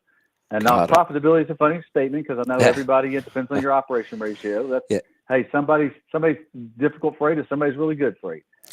But overall, it doesn't look like much is going to change. In the next. Let's not. As I look at all these different people, and by the way, just for the listeners and the watchers, there's so many people that do analysis on the truck market, and they're all kind of saying the same thing. Yeah. Maybe by the end of the year, rates will come up. Maybe by the end of the year, rates will come up. Maybe. Nobody really knows. That's it. Yeah. Nobody knows. Maybe. Here's what we do know. If you are struggling now to make it with market rates the way they are, you better address it quickly. If these rates, if you're really, really having a hard time, if you're putting off maintenance, if you're worried about making payments on time, address it now. It's not going to get better anytime soon. I don't think there's a whole lot of room for upside anytime soon. What I'm hoping is we don't have some major recession where rates go even lower. But I still think it's very possible we could just be at these kind of depressed rates for quite a while. I don't see anything that's going to change that. No, they've been kind of bumping along the bottom for quite a long time. It looks as if they're going to stay that way for a while. You will see contract rates that have come back down. I will say this, and I do look at this number all the time from FreightWaves. Their outbound tender reject index. So contract freight that's not being moved under the contract. It's last year at this time it was like 2.9. This year it's 4.9. I know what's going on with that. Well, I think it's that the contract. Well, I know what's going on. The one-way long haul contract rate that was agreed to by these large carriers is getting so tight. In other words, it's getting so further back down to its normal amount that the contract carriers are saying, we don't want to haul as much of it. We're just going to push it over into the broker marketplace. Yeah. Because it costs less to get a truck in the broker marketplace than it does on the contract end. And we're going to push those trucks that we've got on the contract end to more dedicated hauling because you get a much better rate in the dedicated end. Yeah. Crazy. All right. Hey, do you have a couple minutes? Go ahead. I do. Oh, no, go ahead. I also want to talk about drones for a second. Oh, okay. Well, I was going to switch topics too because I had two things I wanted to talk about before we let you go. Go ahead with drones. Well, I'll make this super quick. Drones have, according to the Wall Street Journal, they do a lot of work with McKinsey and analyzing the cost of drones. Okay, to get a package delivered by those brown vans that run around all over the place, about $1.90 a package is the cost to deliver it. Okay. The cost to deliver a single package on a drone, $13.50. That's what they estimate. So you got to be kidding me. Comes back. No, I'm not. It was in the Wall Street Journal. And so drone delivery is not coming anytime soon. Well, it's funny because I have another great example of this. Same thing we're talking about here. All these crazy new technologies that are supposed to take over the freight world. Drones, one of them. $13 instead of just under $2. So almost 6+ times. Here's another example. I finally got some numbers on operating a Nikola hydrogen truck. Oh, okay. And First off, there are no hydrogen stations yet. They sold Well, right, 75 of these trucks, and there's no hydrogen stations. They are fueling them with mobile units.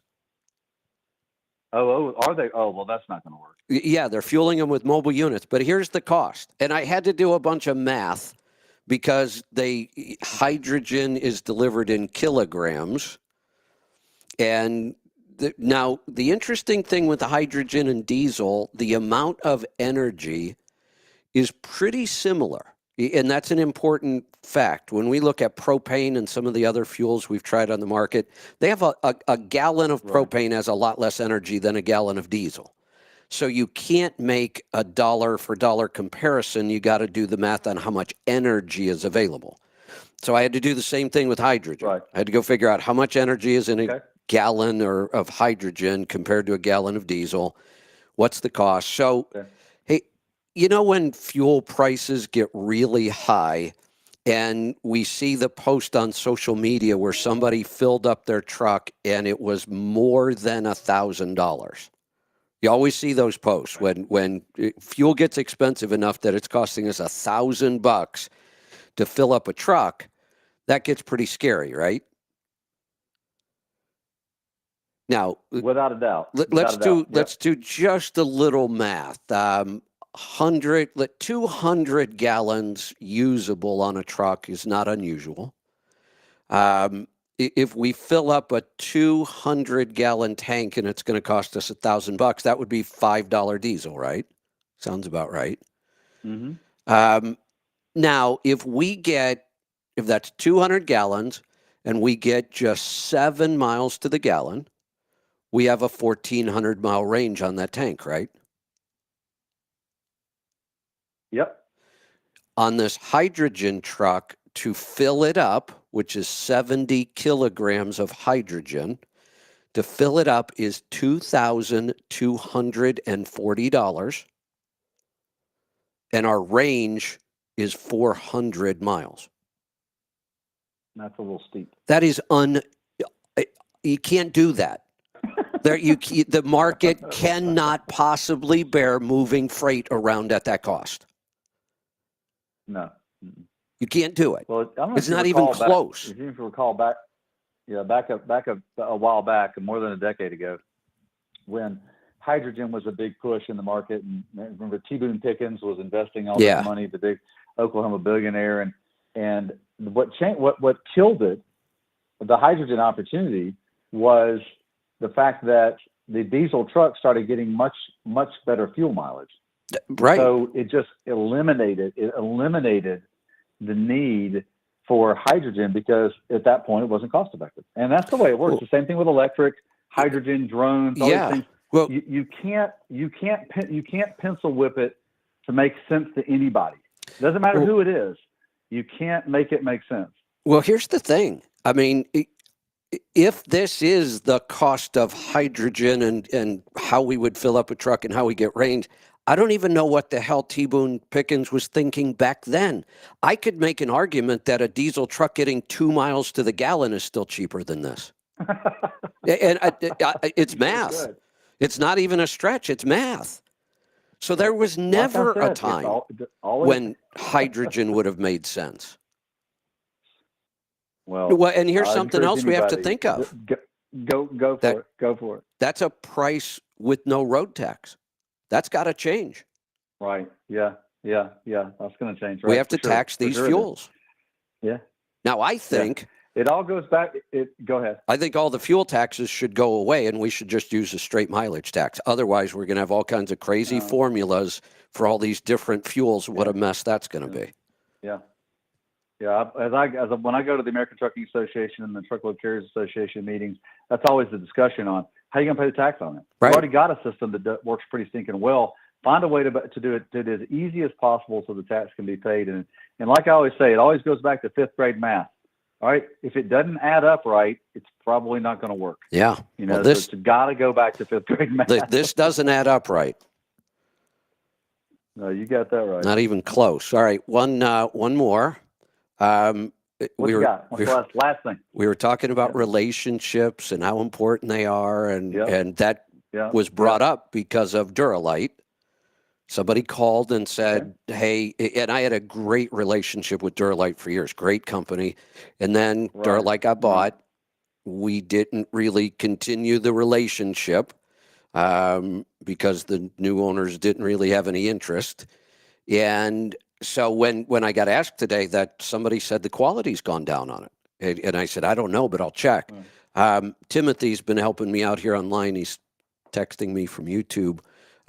They actually, the thing that makes Duralite different, they're completely different. It's one of those products that really is different, kind of like Southwest and every other airline. The thing that makes them different is they use a grommet to run the tube into the tank instead of a braze or a weld that tends to crack over time. But I guess what they've done is they have changed the chemistry on their grommets to save money, and their grommets aren't holding up anymore. And it's not just a couple cases here and there, because it turns out that one of the companies I really kind of respect and follow a lot, Mesilla Valley. And Mesilla Valley Transportation? Yeah. You know, the owner of Mesilla Valley also owns two truck dealerships. Oh, didn't know that. Two international dealerships, yeah. Royal, I forget his last name right now. They were big supporters of Duralite. And the reason is their Mesilla Valley is big on fuel mileage, probably more than any other fleet in the country. One of the few fleets I know of that does all the same kind of stuff we do on fuel mileage, and that's not easy for fleets to do. So they were a big fan of the Duralite's Charger cooler because it affects fuel economy. They are no longer a dealer. Yeah, that's not a good sign. Now, here's the interesting thing. And, you know, there's nothing I can really do about this. Not like I can call the company and tell them to take it down. But on their website, on Duralite, they still have a quote from me. Oh, well, who wouldn't? Sure. Yeah. Not so sure I want that quote on their site anymore, but not a whole lot I can do about it now. Right. No. I mean, decisions, they have outcomes. Yeah. So it's tough, man. It's tough. All right. What else you got? Well, that's it for me, man. I've got today. Well, I got today is my wife's birthday. So I've got a little bit of lunch to take her out to, and then we're going to have a family dinner. So that'll be lots of fun. And my wife and I are very close in age. If you recall, just 2 weeks ago was my birthday. So, that's right. My wife and I are for the most part the same age. There you go. And so it's a lot of fun. And but she's doing great. You also know, Kevin, that my wife is Teresa. You know that already. She, like you, likes to garden. She has developed a heck of a garden. I'll send you some pictures. Oh, I got to see it. I spent. Oh yeah, man, I'll send them over to you. We spent all weekend out at the homestead working on the gardens out there, and I am excited. Here's the thing, and Teresa would appreciate this. I need to talk to. Hey, can she come on and do a gardening show with me? That'd be fun. Well, she probably wouldn't do it because she would say she doesn't know enough. But I can tell you, the master gardener in the family is her dad. That's Henry Lockerbrink. He's a master gardener. Believe it or not, helped work for NASA, and he's also a master gardener. So wow. If you really want a gardener, it'd be Teresa's dad. He's very, very knowledgeable. So, Royal Jones. That's who owns Mesilla Valley and the dealers. Timothy's helping me out here. Okay. Thanks, Timothy. So, you know, I've done a lot of, and I'm a new gardener. I mean, I really am. People, for some reason, seem to think that I'm some sort of master gardener. And I'm like, no, you don't understand. I don't know what the hell I'm doing. I'm just kind of figuring it out as I go. But I got into this, the whole idea of regenerative farming and gardening. And you told me about that. Yeah, it's exciting. Yeah, where like you don't need any inputs. Like the garden runs itself at some point without bringing anything in, without buying anything, which is pretty incredible. Honestly, if you look at the idea of the typical home gardener, spring comes like right now. You go to Home Depot and they have all these beautiful vegetable plants, don't they? They've got tomatoes and peppers and everything, and you look at it, you go, oh man, I should be growing my own food. Those are the most expensive tomatoes in the world. Oh, sure they are. You don't save any money with a small home garden. It's probably, you do it because the food's better, the activity's really good for you. I'm not discouraging anybody. I think it's a really, really good hobby for a lot of reasons. But in the beginning, it's not cheap. You spend way more on food than but you can get to the point, and that's kind of the goal that I've had is can I run a garden without ever buying anything again? Right. Yeah. So you recover your own seeds, you make your own compost and fertilizers, and you rebuild the soil. And that's the regenerative part. I always get this statistic wrong. If Matt's listening, he'll help me out on this one. But I always read this about how deep the topsoil once was in the Midwest. And that the roots of the prairie grasses, I'm going to say they went down like 20 feet.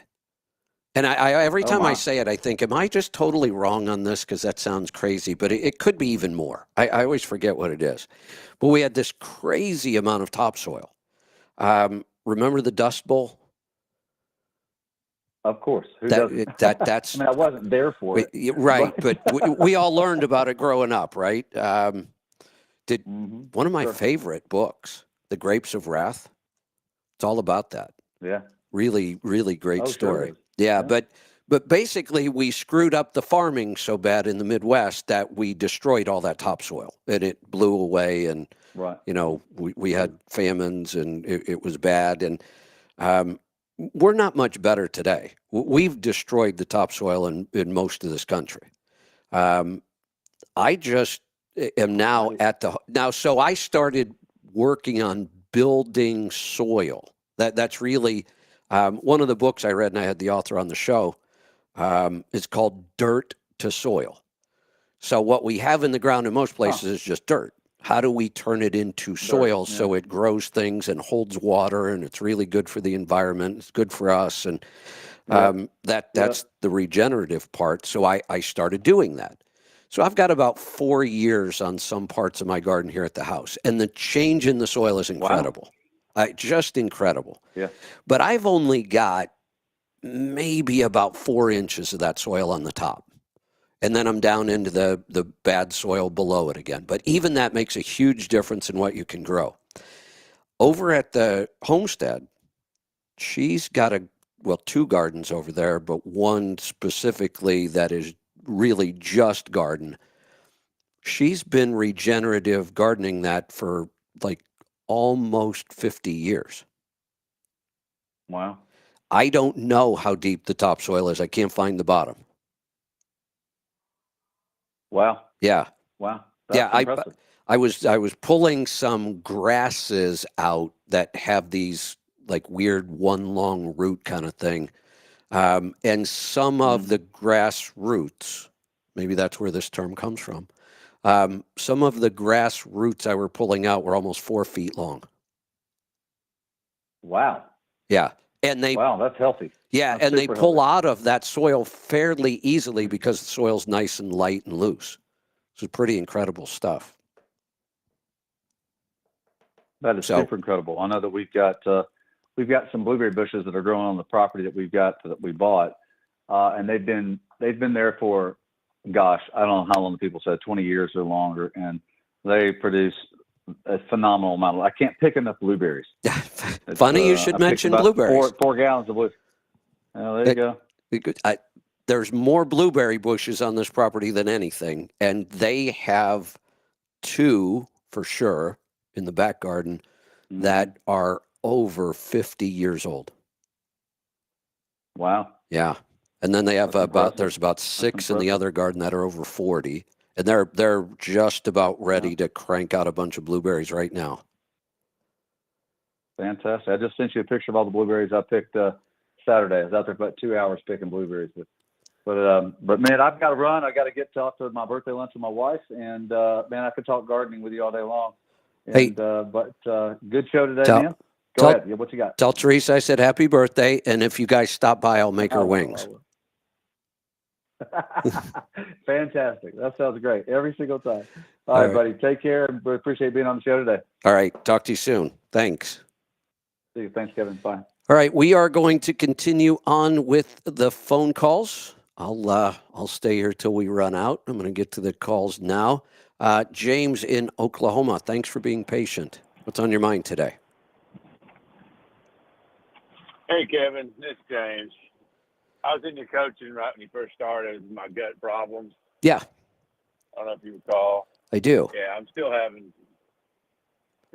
some issues, and went through some pretty big personal issues here in the last few months, and my wife had her hip replaced, and just a bunch of stress, in other words. But I'm trying to put together another leaky gut kit, but I don't ever seem to ever get enough the bone broth during the day. I don't know what to do anymore. I'm just and this is kind of why I have the coaching for the tougher cases like this, where we got to keep digging, and sometimes it's just pure trial and error. Although I will say it's not unusual to have to go through multiple rounds of all of our digestive kits. I mean, we were just talking about this yesterday with our stomach acid kit. I've been through as many as 4 rounds with people on that one, and then it finally works and holds. Myself, going way back to when I first changed the way I ate, I had real issues with poor fat digestion, and it took me almost 2 years and 3 or 4 rounds of fat digestion. You know, I would do 30 days of the kit. It would fix itself. Everything was better. And then 3 or 4 months later, I'd start to notice signs again that my fat digestion was deteriorating, and I'd do it again. And then finally, it just held. And sometimes that's just what it takes in digestion. And sometimes it's just trial and error. I got you. Yeah, it's just frustrating. You know? So I thought I'd get a little bit better. Here's one of the things I will say. If we identify, for example, in your case, it was the leaky gut kit. If we identify something and you start the kit and things even get just a little better, then we're on the right track. And sometimes we just got to keep doing it. Yeah. The acid reflux is very rare now. That Good. That I was having for a long time. You know, it's very rare. But I'm just trying to, put this all together again, but I'm trying to get all the stuff for the leaky gut kit together, because there were a few things out of stock, but Lisa's taking care of me and everything. Oh, good. We got that figured out. Yeah, I would say if that kit was helping at all, and it sounds like it was, let's just do more of it. Okay, yeah. I've been constantly taking the Ultrantil, and I went back and forth between the Pro and the regular, and I never saw any difference, so I went with the cheaper route. I don't know if I should, I don't know. It just, if now, does the Ultrantil help? I'm not that. I haven't seen direct results. I don't guess. No, I'm still having. Yeah. See, I'm still having the cramping and everything in my stomach. Then, that's the big thing now, is just the cramping. Well, okay, so that doesn't sound like SIBO to me at all, and I would drop the Ultrantil. Ultrantil is one of those things, and a lot of digestive things are like this.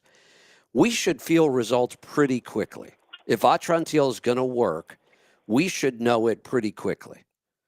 Within the first couple of times we take it, we should start to see some relief, but we'd be looking at mostly like pressure up high, not cramping. Pressure, pain, gas, belching, that kind of stuff is more of an indication of SIBO. When you say cramping, not really sure, like Explain to me I mean, what like right what now, that it's feels probably like and when it's happening.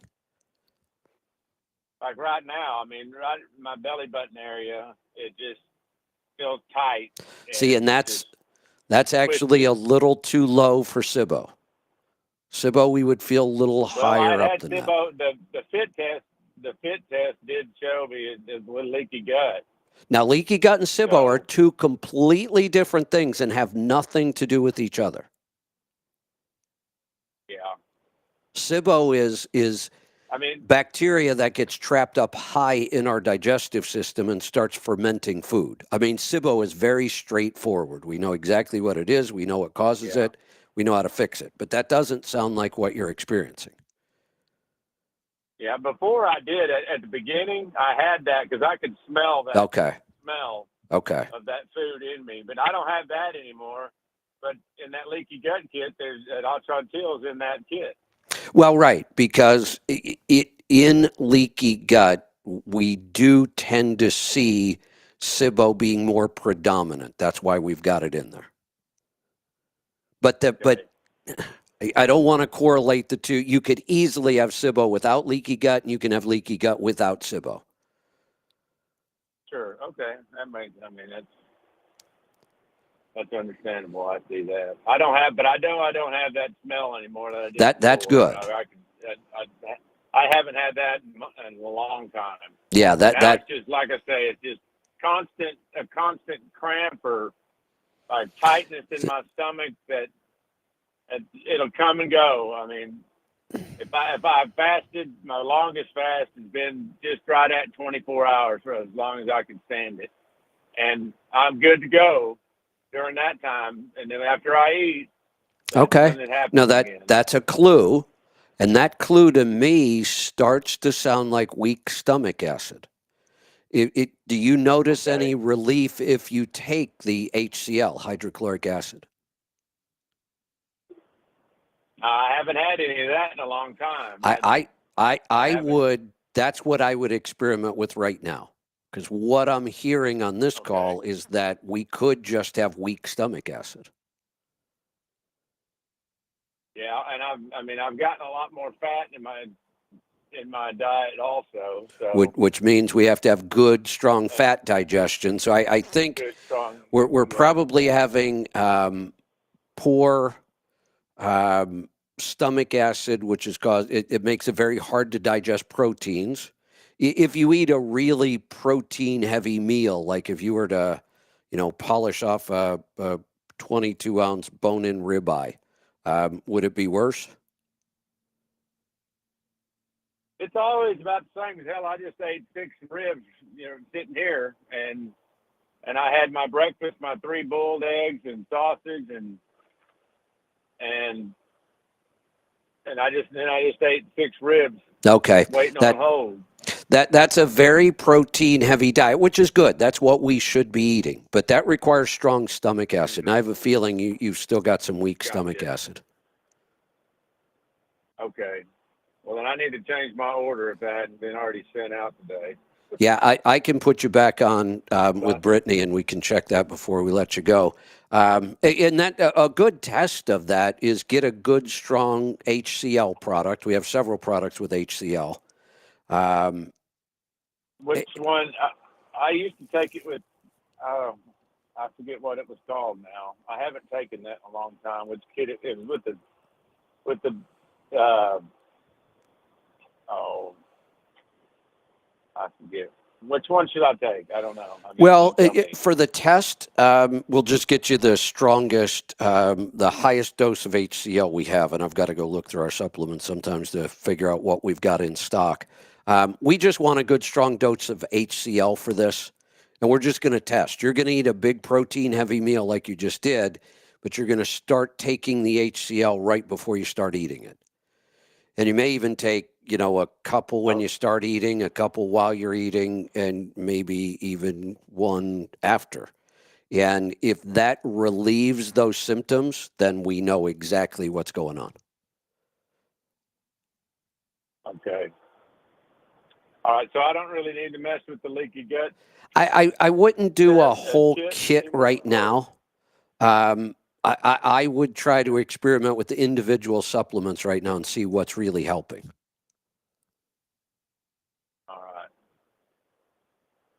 All right, sir. Well, I certainly appreciate it then. I guess you can. I had a comment. Go ahead. I was trying to talk to Joel and y'all on Friday, but I could never get in, never got on. But we got a bunch of 24 Volvos, and the oil coolers are leaking into the coolant on them. Uh-oh. Right out of the factory. That's not good. Yeah, we have about 5 of them. Yeah, Ooh. and we're running them. Volvo's we're still running them with brown coolant, and they're just changing the coolant for us right now. Which oil cooler? So they say it's inside the engine, I guess is what they said. Except the pain in the butt to take apart. The mechanic was telling me, but yeah, I'll have to talk to Joel about that. I'm not sure which oil cooler we're even talking about.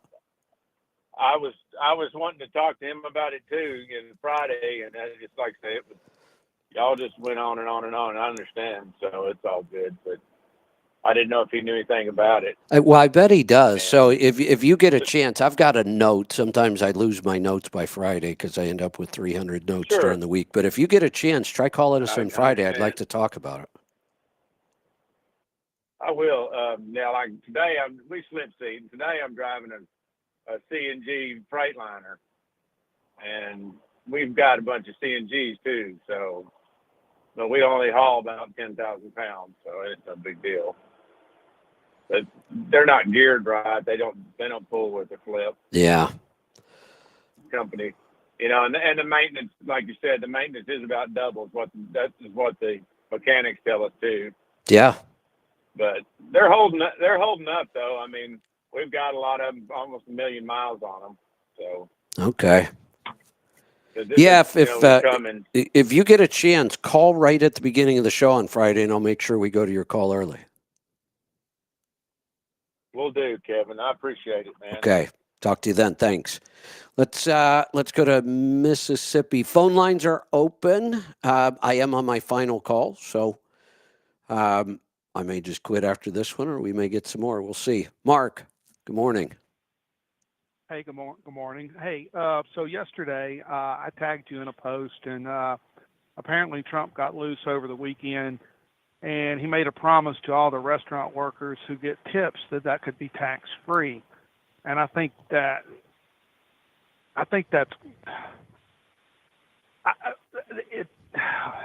bullshit, because it's like, I guess couldn't I consider all the money that I get made, because I'm a 1099, everybody 1099s me, that's a tip? No. No, I don't disagree with what you're saying, but that's not a good comparison or analogy. Those are two very different types of income. One, we're choosing not to be an employee. We are a business. We're an independent contractor. That's always been different. It has to be different because there's no employer to collect the taxes. So that's always been different. This issue of tips has always been a big issue as well. And the big issue really is that they're never reported accurately. This is all cash stuff. This has always been, there's been weird formulas over the years that we're supposed to use. This is a big, big target for the IRS. The IRS almost knows if they audit somebody that gets tips, they can probably get them with something. The whole tipping thing, I wish would go away. Why don't all employers have to pay people enough so that I don't have to tip? And instead of going away, it's getting worse. It used to be primarily just food service that you tipped. And maybe bellboys or, that kind of thing in hotel. It was typically food and lodging related. Now, everywhere you go, they want you to tip, and it's not even true full service. I walk up to a counter somewhere, and I'm paying for something, and they flip the thing around, and they want me to put in a tip. That makes me crazy. Yeah. So know Well, that the whole income thing with tipping, should not be tax-free, but we should also get rid. Now, here's something else, and this makes me a little crazy. I grew up in a state Ohio, where people who get tips, the minimum wage is significantly less than the minimum wage for people who don't traditionally get tips. That shouldn't be allowed either. And then maybe the whole tipping thing would go away. Now I live in a state. that's because of the National Restaurant Association. Now I live in a state where They the minimum wage, and we're getting crazy high minimum wages out here on the West Coast. That's the same. Servers get that same minimum wage plus tips. Well, And in Las honestly, Vegas, the bartenders are all unionized, yeah, so they get like $30 an hour plus tips. Yeah, if somebody's getting that kind of hourly rate, why should I have to tip them? And that's the way it should be. What they do is the National Restaurant Association goes out, they lobby Congress to make these laws where it's just for restaurants where they can pay $2 an hour, right? Like that's the minimum wage, and then they have to go get tips, and it's almost like the two paycheck system. Well, we're going to give you $2 an hour, but you have to go earn this, so we don't have to. And then it's up to the customers to subsidize the server, where he should be paying a fair wage. When I first went to France, I didn't know that. I thought America was. I thought it was tipping all over the world. We're the only country that does that. That's what I mean. I went to France, and it's like I gave a guy a $5 American bill, and he looked at me like, "What the hell am I going to do with this?" Yeah, it is a stupid policy, and I don't understand why, if I'm in a state like I am now, where that server is getting paid the minimum wage, why should I tip at all? Yeah, I mean, you're just subsidizing what they're getting paid. Right. And then the restaurant owners say, "Well, we have to raise your prices." Just raise the prices, pay your employees a fair wage, and let's get on with business. I agree. But no, they got this, and then Trump comes out there and panders like, "Oh, they're special, to get votes. We're not going to tax you on these." Okay. Well, and that's an argument for the fair tax. There is a huge argument for the fair tax always. This is even worse. Somehow justify to me why they should be able to receive income tax free. Nobody else can.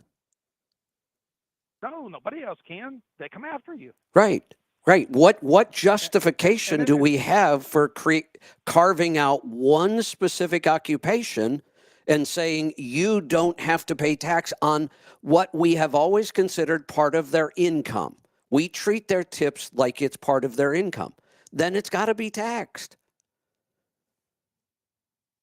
Yeah, it has to be. It's like, get a tax ID number, file your taxes quarterly like everybody else does. And it's almost like it's almost like servers are just independent contractors anyway, because even though it's almost like a two-paycheck system, because it's like it is a two-pay system. We're going to pay you this, right? And we're going to treat, and then you get this over here, and it's up to you to report this.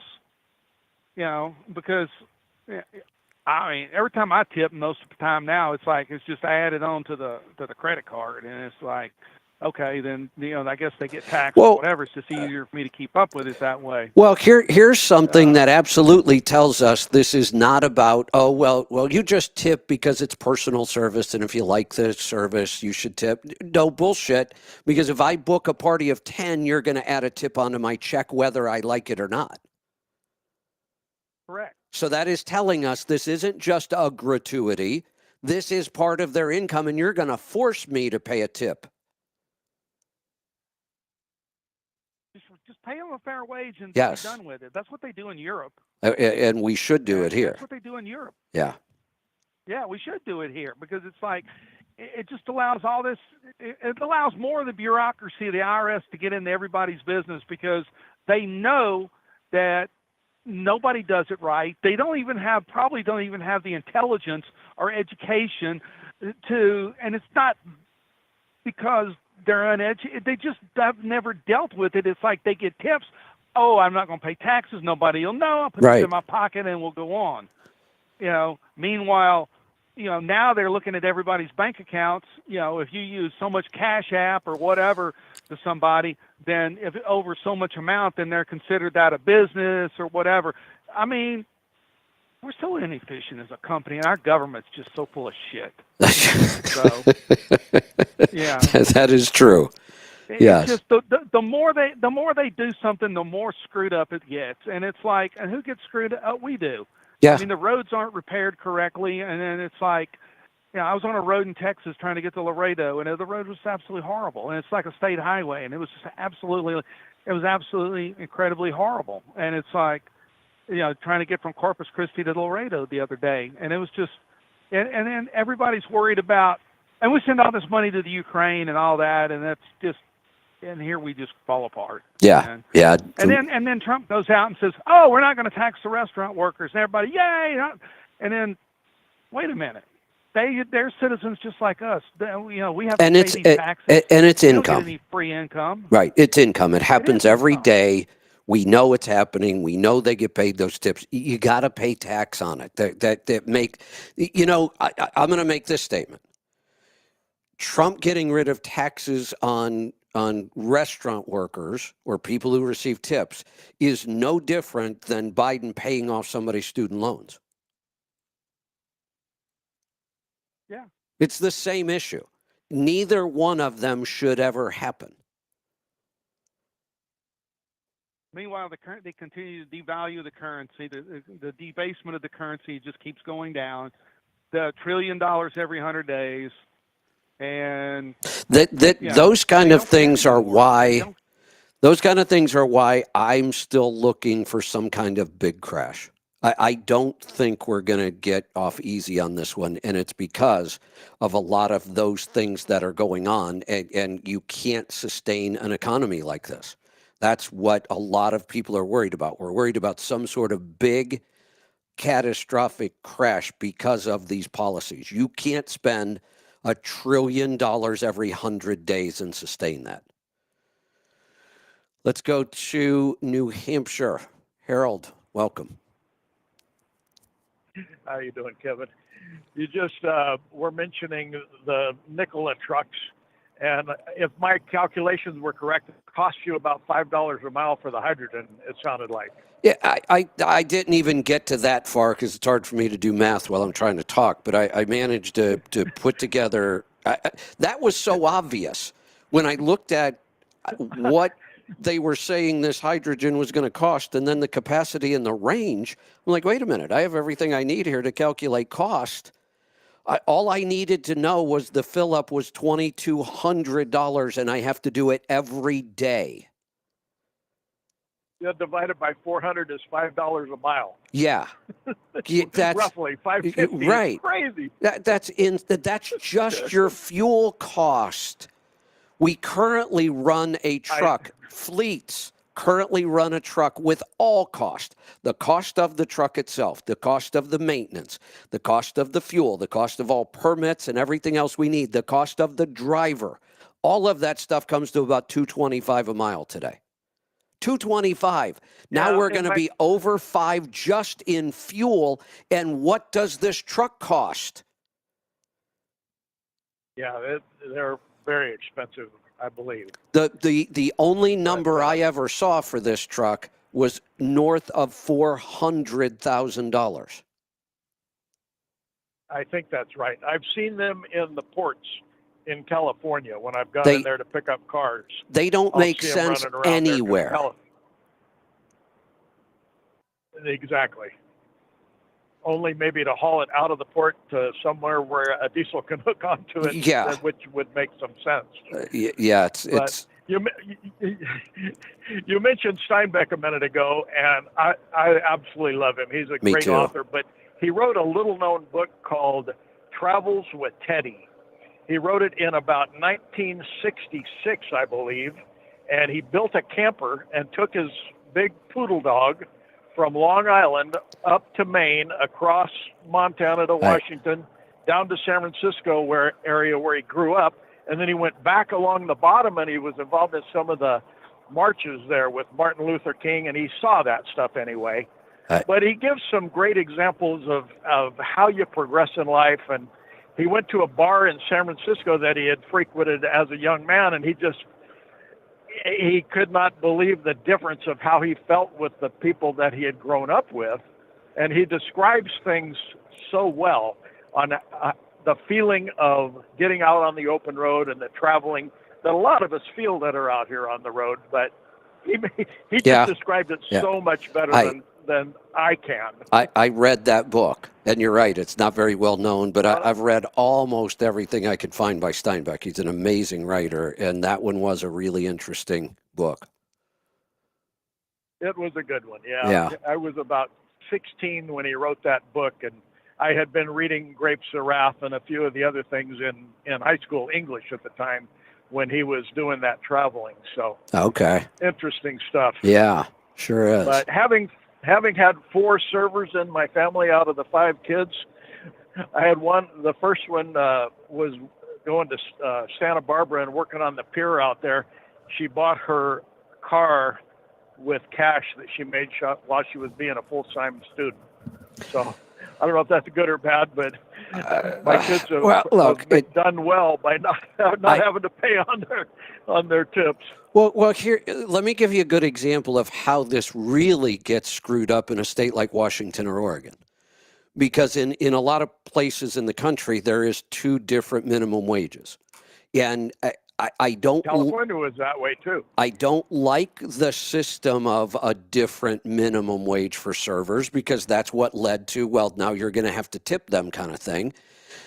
So I'd rather just see the whole tipping thing go away and just pay them the way you would pay any other worker. But the issue here makes a bad system worse. You're going to take a bad system and reward it by now making income tax-free. Why? No other income is considered tax-free. Why should this be? That's true, but it always pretty much was until this current resident we have in there. No, that's not true. That's not true. People may have cheated, but I can promise you there was always a system to pay tax on your tips. Always. Difference. Yeah, you're probably right on that. It was either based on a percentage. There was always a system. I've been doing taxes for a long, long time. And there was always a system that you had to go calculate for people who received tips. They were required to pay tax on the money. Now, were those systems accurate? Was a lot of money being hidden under the table? Of course. Anytime there's cash, it's going to be hidden. But there was a system, and most people paid tax on most of their tip money, or at least some of it. But to just come in and say, oh, you know what? It's just tax-free. Oh, not no, but hell no. Well, how can you pick one group of people and reward them like that? Like I said, it's no different than Biden saying we're going to pay off your student loans, and that one makes me crazy. Yeah, that does me too. But this is no different. 100%. This is no different. To take one particular type of income, earned income, and now claim it's going to be tax-free, that's just wrong. What if I do this? What if I just say, hey, Harold, you know, when you buy stuff in our store, currently it's $20, but we're going to discount it. We're going to knock, 10% off, and we'd like you to tip us 10% instead. Now my income should be tax-free too. That 10% should be. Why can't I do that? Why can't I ask my customers to tip me and then just claim it's tax-free?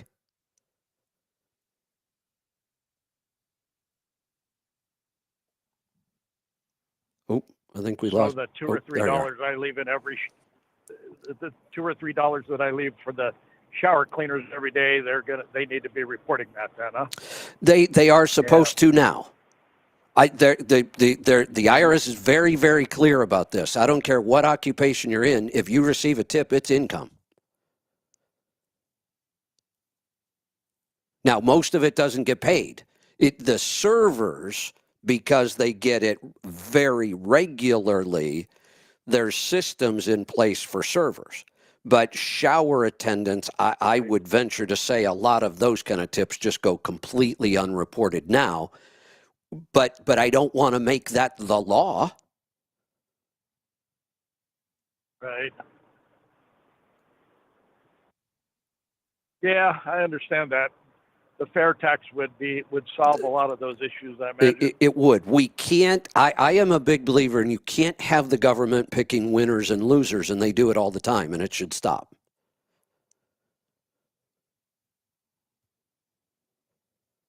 Yeah. All right, Harold, I'm going to move along. Thanks for the call today. Let's go to Illinois.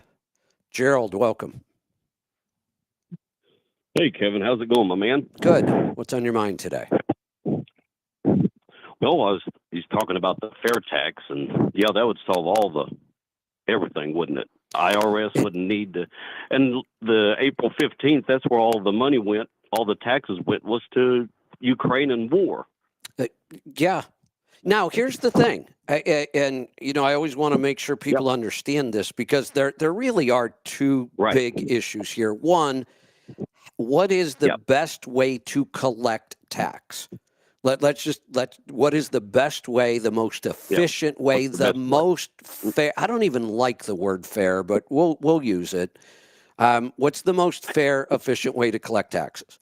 And I believe when you compare the fair tax to our current system, it's not even close. Hands down, the fair tax is a much better system, much more fair. But then the secondary issue is, what is the government doing with all the money, and should we be giving them that much money at all? And my answer would be, hell no. We should be giving the government a lot less money so that they can't send it to Ukraine and other countries and do goofy stuff with it. We should get back to a much smaller government. But I always want to make sure people understand the way the fair tax is written, and it is a law. It's in writing. It's been in writing for about 30 years. So this isn't speculation. We know how it would work if it were enacted today, and it is designed to be completely revenue neutral, meaning whatever amount of money the current tax situation is generated, when the fair tax is put in place, it's designed to generate the exact same amount. So we're not trying to shortchange the government. We need to, but we're not trying to do that with the tax. And I think that's smart.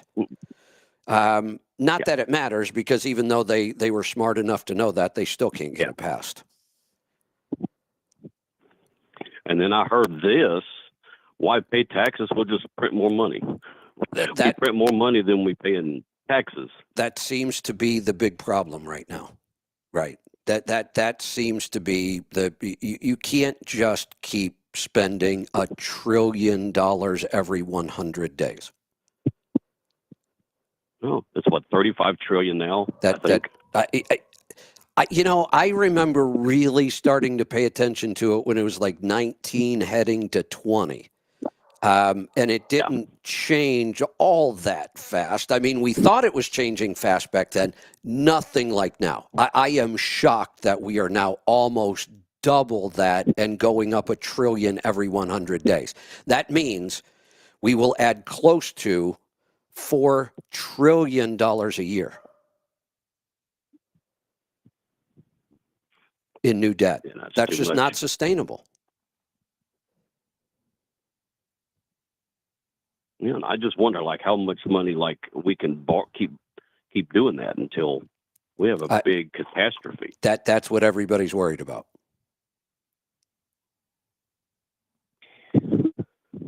And we don't really have any history to go back and look. We've never really experienced anything quite like this.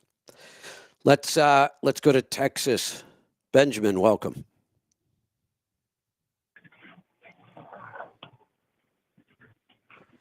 Benjamin? Yeah, sorry about that. I'm on lunch break. Oh, that's all right. What's on your mind today? Well, I don't know if you remember this last name, Crady. My uncle and my dad, they were owner operators, and they came to visit you one day at your shop and built something with you. Oh, Ready yeah. Brothers Trucking. Yeah, absolutely. I'm Austin's son. Okay. I got my CDL at 18, and I just wanted your opinion on what would you tell a youngster like me to move forward? Like, how would you move forward at a young age like I am? So, are you currently driving a truck? Yeah, I work for my local city, Okay. and I run the flameless potholer patcher truck. But it's just a one-axle truck, Got but it. it still has air brakes. Yeah. So, here's the biggest thing I would say to somebody young in your age. First off, congratulations on getting into the industry as early as you could, and it's not easy. No, it's not. Thank you, though. Yeah. So, I would put a big focus on safety. Safety. Safety should be your number one issue right now. Learn how to drive that Yes, truck sir. really safely first, and perform your job to the best of your ability second. Safety should be your first, and that's it's a job that you can get into a lot of trouble if you're not careful. We can do a lot of damage Yes, to vehicles that are very expensive. We can do a lot of damage to lives. If you maintain a good, clean driving record, you should be able to write your own ticket in this industry. yes, sir. Because I with my work I work for, they required getting a tankers endorsement as well, being Okay, an equipment operator. So good. I also have my tankers as well. Excellent. And You'll have a big head start. Typically you're not going to be able to drive over the road till 23. yes, sir. That's mostly insurance. It is 21 just to be able to drive interstate, period. But at 21, most insurance companies won't cover you. I believe, and I take a lot of heat for this, I believe you should be allowed to drive over the road right now at 18. I don't see any reason why we don't allow 18-year-olds to do that. I agree.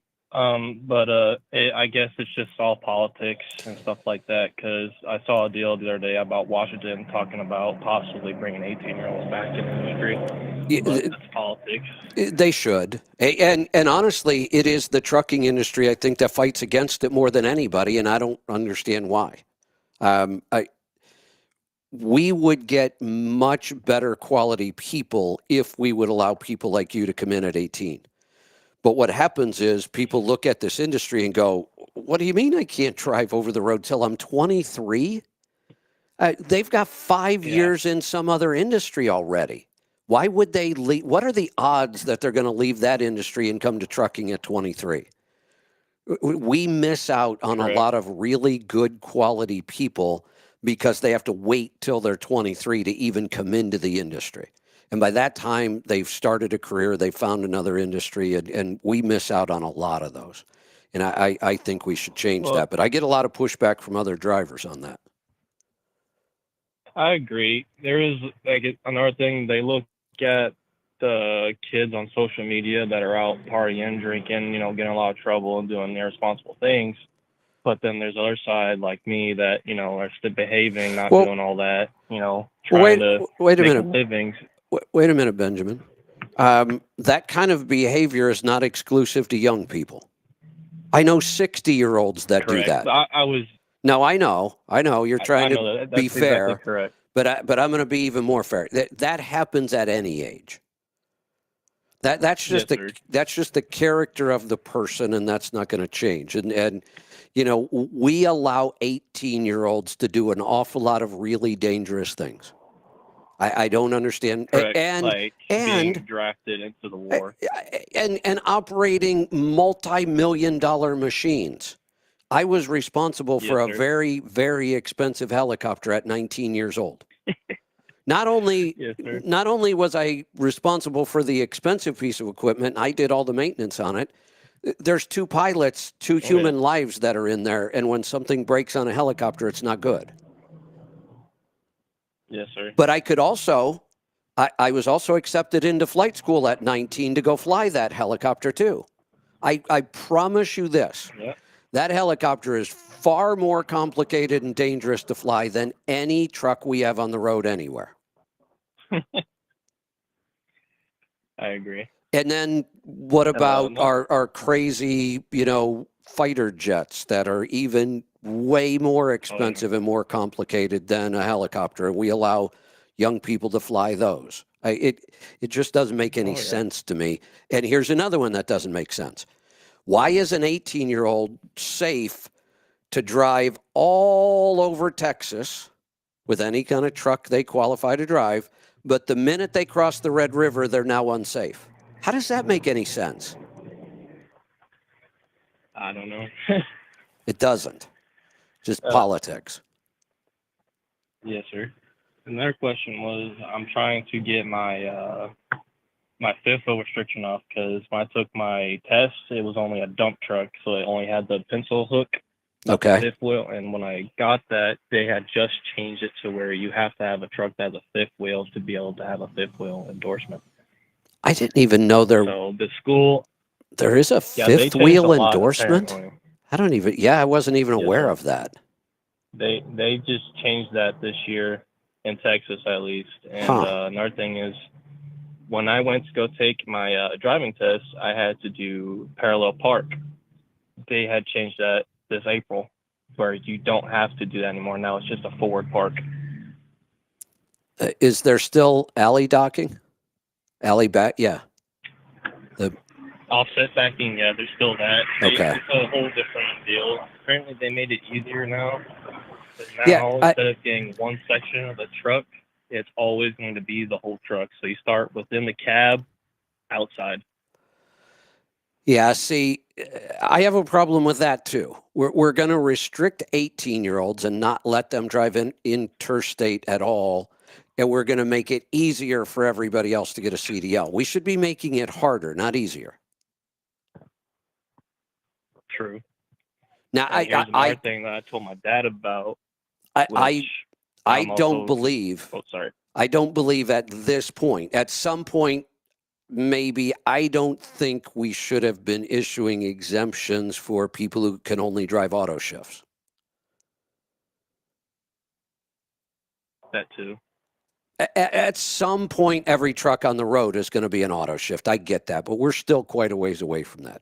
Almost all new trucks now are auto shifts. There's still an awful lot of manual transmissions on the road, and we should not have exempted people. If you can't figure out how to shift this truck, you just shouldn't be driving one. Like I was telling the guys at work here, I was like, yeah, a lot of things are automatic now, but are those automatics going to be able to hold a bulldozer behind it? Yeah, they can. I mean, they are oversized, heavy load. They can. I don't have any issue with that. They are absolutely heavy-duty transmissions. They'll handle 250,000 pounds if we have to do it, just like we've been doing with every other transmission. They eventually will all be auto shifts, but we started exempting people way too soon. Yeah, because that was another question. Was the school I'm looking at? They offer manual trucks, I believe, an automatic. And I was contemplating, because since I don't have experience with transmission, standard transmission is going to cost more than automatic. So I was just thinking about learn an automatic. That's my advice. Don't skimp out on that. Learn how to drive a manual. Here's one thing I will tell you. I will tell you this. Yeah, and sorry to all the people out there who have an auto shift exemption. I don't take you seriously in this industry if you can't shift the truck.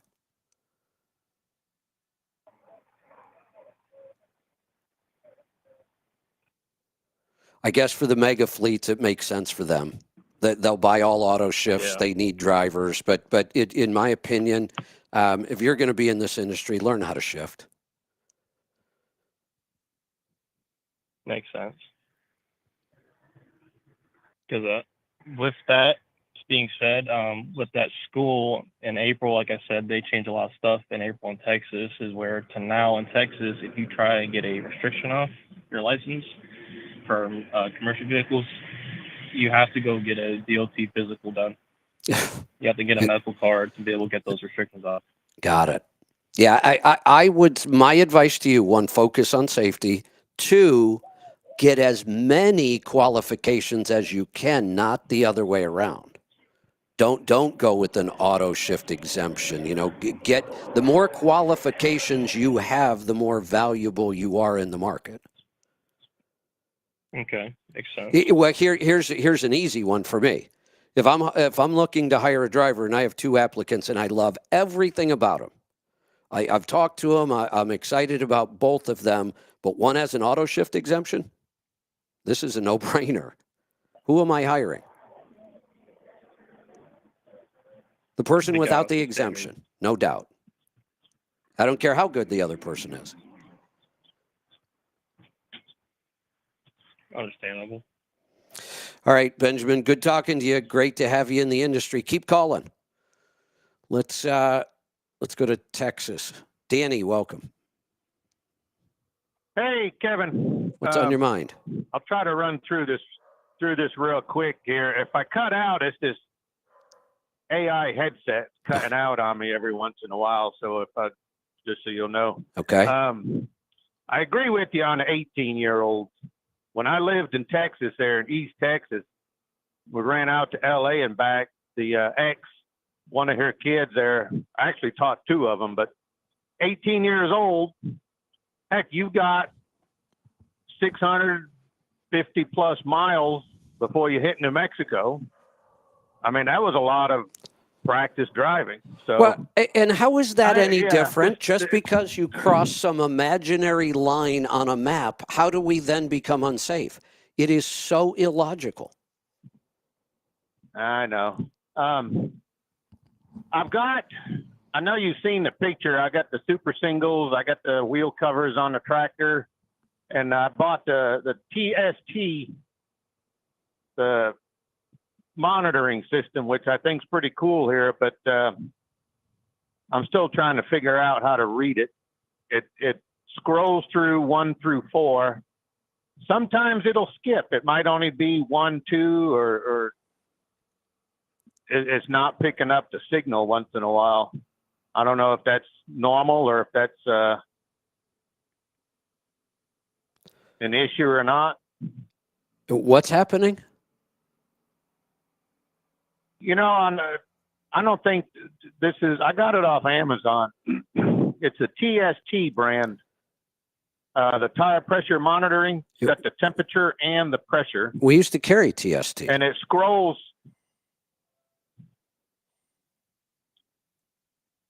You do? We used to. The company got bought, and that was another one of our vendors that when it got bought, we didn't continue the relationship.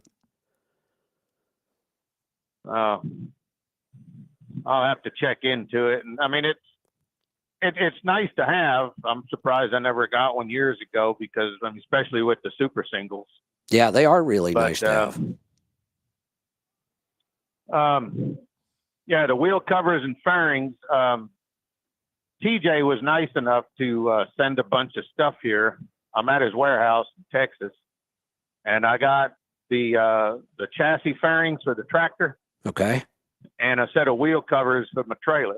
Oh, nice. I'll have to get brackets for him, but there's a pile of stuff that he had, and that was nice of him. Yeah, sure is. I posted a Substack on your page, and it was from a certain radio host that you know. You took over their slot, and you know he hates Trump, loves Biden, and he's always posting stuff that I shared it on your X page. If you, I'm not sure. I'm not sure if that link worked correctly. When I first clicked on it, it did say it was from the person you're saying it's from, but when I got to the actual article that opened, it was from somebody else, and it had nothing to do with anything that I could figure out. I'll see if I can't. It's just basically saying that the economy's doing good, inflation is down, people are making more money to overcome the inflation. No, they're not. Trump's gonna. That's just total Trump's bullshit. gonna his. I know it, and the Here's one of the reasons. Look, they play with the numbers so bad. First off, inflation is not down. It's only down from where it was. It's like saying, I was 200 pounds last year. I was 250 the year after. I gained 50 pounds in a year. But then this year I only gained 25, so I'm losing weight. No, you're not. You're still gaining weight. You just didn't gain as much as you did the year before. That's all that's happening. Inflation is not down. It is still 3%, and it needs to be in the low 2s. It's down from 7%, but it still goes up every month. It's not going down at all. And then they always like to throw out the inflation number that excludes food and energy. Well, food and energy is where most of the inflation is, and everybody has to have them. You can't skip food or energy. So their numbers are just total bullshit. I know, and I like going over there, and I'll comment every now and then, and not to really. Here's what's bad: whenever you ask a question like you do, give me an example or explain to me. All the comments, mostly from the liberals, they want to attack you.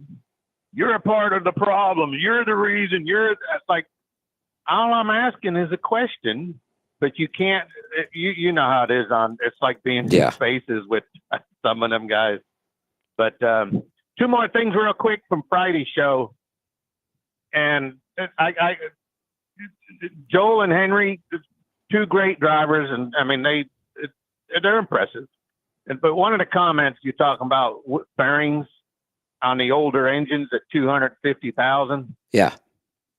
All right. I remember that wasn't all that expensive. You can do a set of bearings and an oil change because you got to drop the pan anyway. But heck, $1,000 would cover that, which you could spend that on a diesel force cleaning and a couple of sensors. Well, wait a minute. When I have this conversation, I never even talk about cost. The point of it isn't the cost, because you're right. Trucks today they're very different in a lot of ways. The typical parts we used to replace a lot, we almost never replace now. The things we do have to do now, though, are expensive. And we don't really talk about it in that sense. I just talk about it in, we used to have to do that repair very, very often. And now the parts are so good, we don't have to do it at all. U-joints. I agree. We used to replace U-joints all the time. Common thing. Now you never replace them. Starters. Used to replace starters. I almost never hear that anymore. Alternators even seem to last forever anymore. Hell, I used to carry a spare alternator with me. Oh, I know. Because it was an easy fix. I agree. And it was pretty better. Yeah. But you are correct. We now have a one box that when you replace it, it costs more than an in-frame. That was the next thing I was going to say. Yeah, I get it. There's no doubt. But overall, our cost of maintenance is really not much higher than it was about 20 years ago. Even though the cost of everything has gone through the roof, where I still have people operating new trucks at under 10 cents a mile for maintenance. That's cheap. That's really cheap. I know. I'm starting to see that again. There was a long time where we were double that. And now we're seeing a lot more people spec trucks better and running the catalyst or speccing it better, running a little cetane boost. Some of those things, we're getting those costs way back down again, and these trucks are lasting a long, long time. And Here's another big difference. There was no such thing, in my experience of owning trucks for 30 plus years, there was no such thing as a truck that did not burn oil. They didn't exist. Every truck burned oil. And it was typically about a gallon every 10,000 miles on a healthy engine. Now we have million-mile trucks that don't burn a gallon. Yeah. That's just a big change. You know, I was looking at the cost is what I was looking at. And I'm like, well, shoot, yeah, you'd spend that, you know, on a one box. No doubt. If we look at the cost, you're right. Putting in a set of bearings wasn't that big of a deal cost-wise. But I'll see if I can't find that. It's, you know, really, it was just basically it's basically saying that, you know, what the liberals and what's funny is all the left newscasts, the CNN, MSNBC, they're all like, Trump's going to be a dictator. Trump's going to lock everybody in jail, and he's going to do all this. Where do they come up with this crap? If anything, Maxine Waters wants to start an investigation. Well, he's not even president, and she wants to start an investigation into all the MAGAs, how they're going to start attacking people, and where they're up in the mountains training, and they're doing. I'm like, it's hilarious listening to them because they believe the BS that, I mean, think about it. Trump could have locked up Hillary, but he said, what would be he's not going to lock anybody up because what if we did this? It's not going to do it's not going to do any benefit to anybody. Well, wait a minute. Let's just do this. Let's bring somebody in maybe from another country, reasonably intelligent, who hasn't followed politics, or take somebody in this country who doesn't follow politics. There are a lot of people that don't. And they don't have an opinion really about Biden or Trump, and they really don't know the details. All they would have to do is go back and research what he did when he was president. He was president once already. We know what he did then. He did the opposite of what they're saying. He didn't create a bunch of new laws. He was one of the best presidents I've ever seen for getting rid of regulations, not adding more. Why do they think he's going to be a dictator and add all these laws and try to control everything? He didn't do that the first time, not even close. And by the way, have they forgotten that we have a system of government that stops that from occurring? He can't just claim he's a dictator. We have three branches of government for a reason. He made that comment. He, it was a joke. I think it was on Hannity. He was making a joke. He said, "Yeah, I'm going to be dictator day one." And of course, it was meant as a joke. And that's what I've always said. It's his biggest problem. Trump creates most of his own issues with stupid comments like that. You can't taunt the media over and over and over and expect that they're going to treat you well. They're not going to. He should just ignore the media. Just ignore them. What's funny is look at his popularity. The more indictments he gets, the more his popularity goes up. I get that, the but backfire from New York is. But here's the problem, and I said this the first time. It's not that I don't like Trump and his policies. I like his policies, but I'm going to say it again. Now, I'm also going to say this. Anybody who listens to the show knows I've never voted for Trump, and I've explained why. I will vote for him this time. No doubt in my mind. I've already made up my mind. But here's where we're at. I don't think he was good for our country the first time. That's not his policies. It was where we are in a political cycle, and he just taunted people, and he made it worse.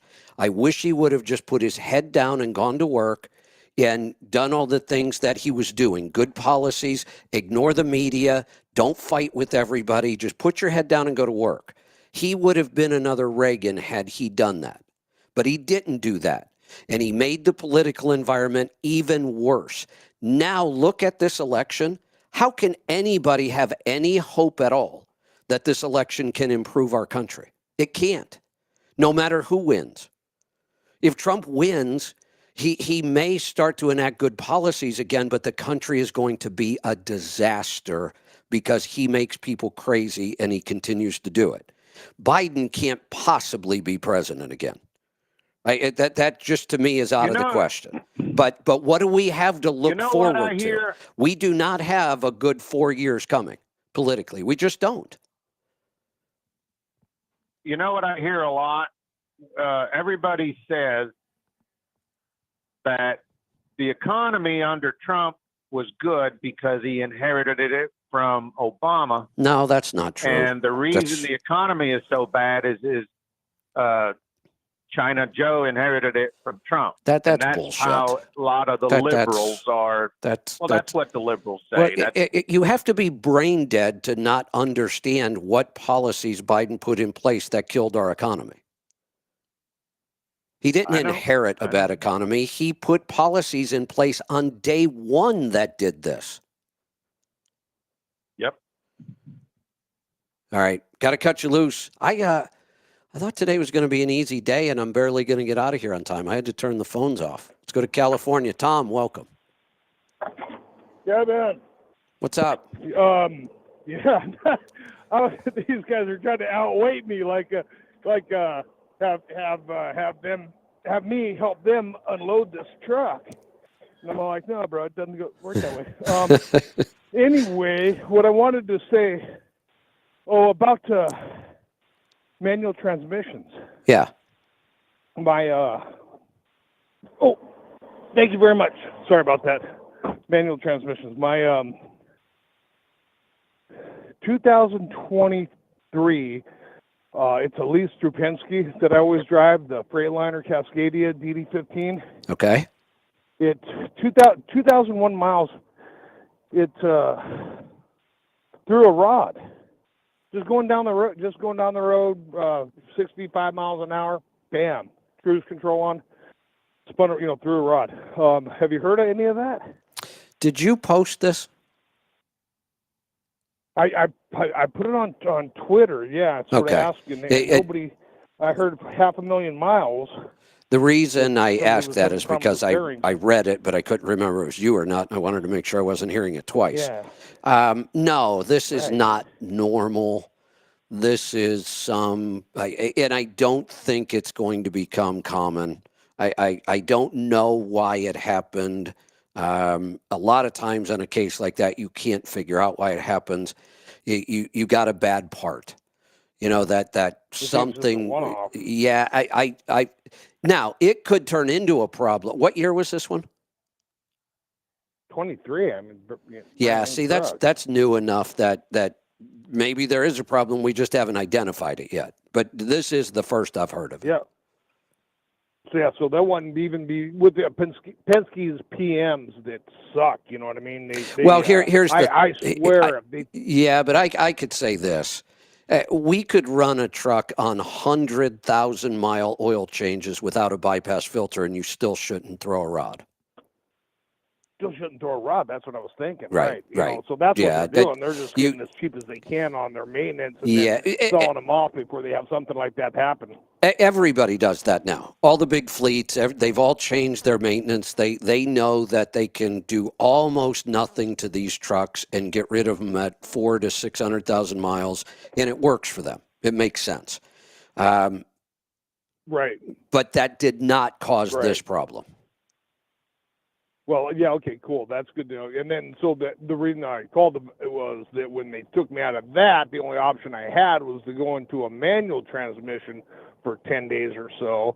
And if you're still driving a manual transmission, you need to really have your doctor examine your head, because that was just miserable. You know what I mean? Oh, just miserable. I love auto shifts. I was one of the I'm liking it. early adopters of auto shift. I had my first auto shift truck in '01. So I am not against them, but I am against giving No, people right. exemptions on their license when we still have so many manual trucks on the road. Did you? Yeah.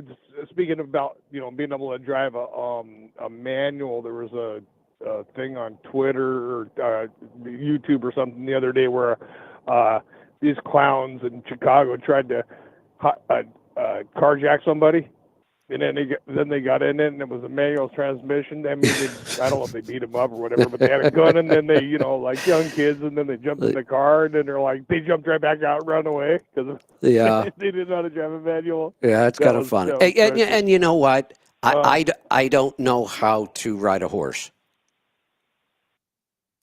Well, you better learn because that might be how you're getting home if this You're right. if this shit ends up like we think. Yeah, but It's been a long time. There was a time where it was pretty essential that you should probably know how to ride a horse. We don't have to do that anymore.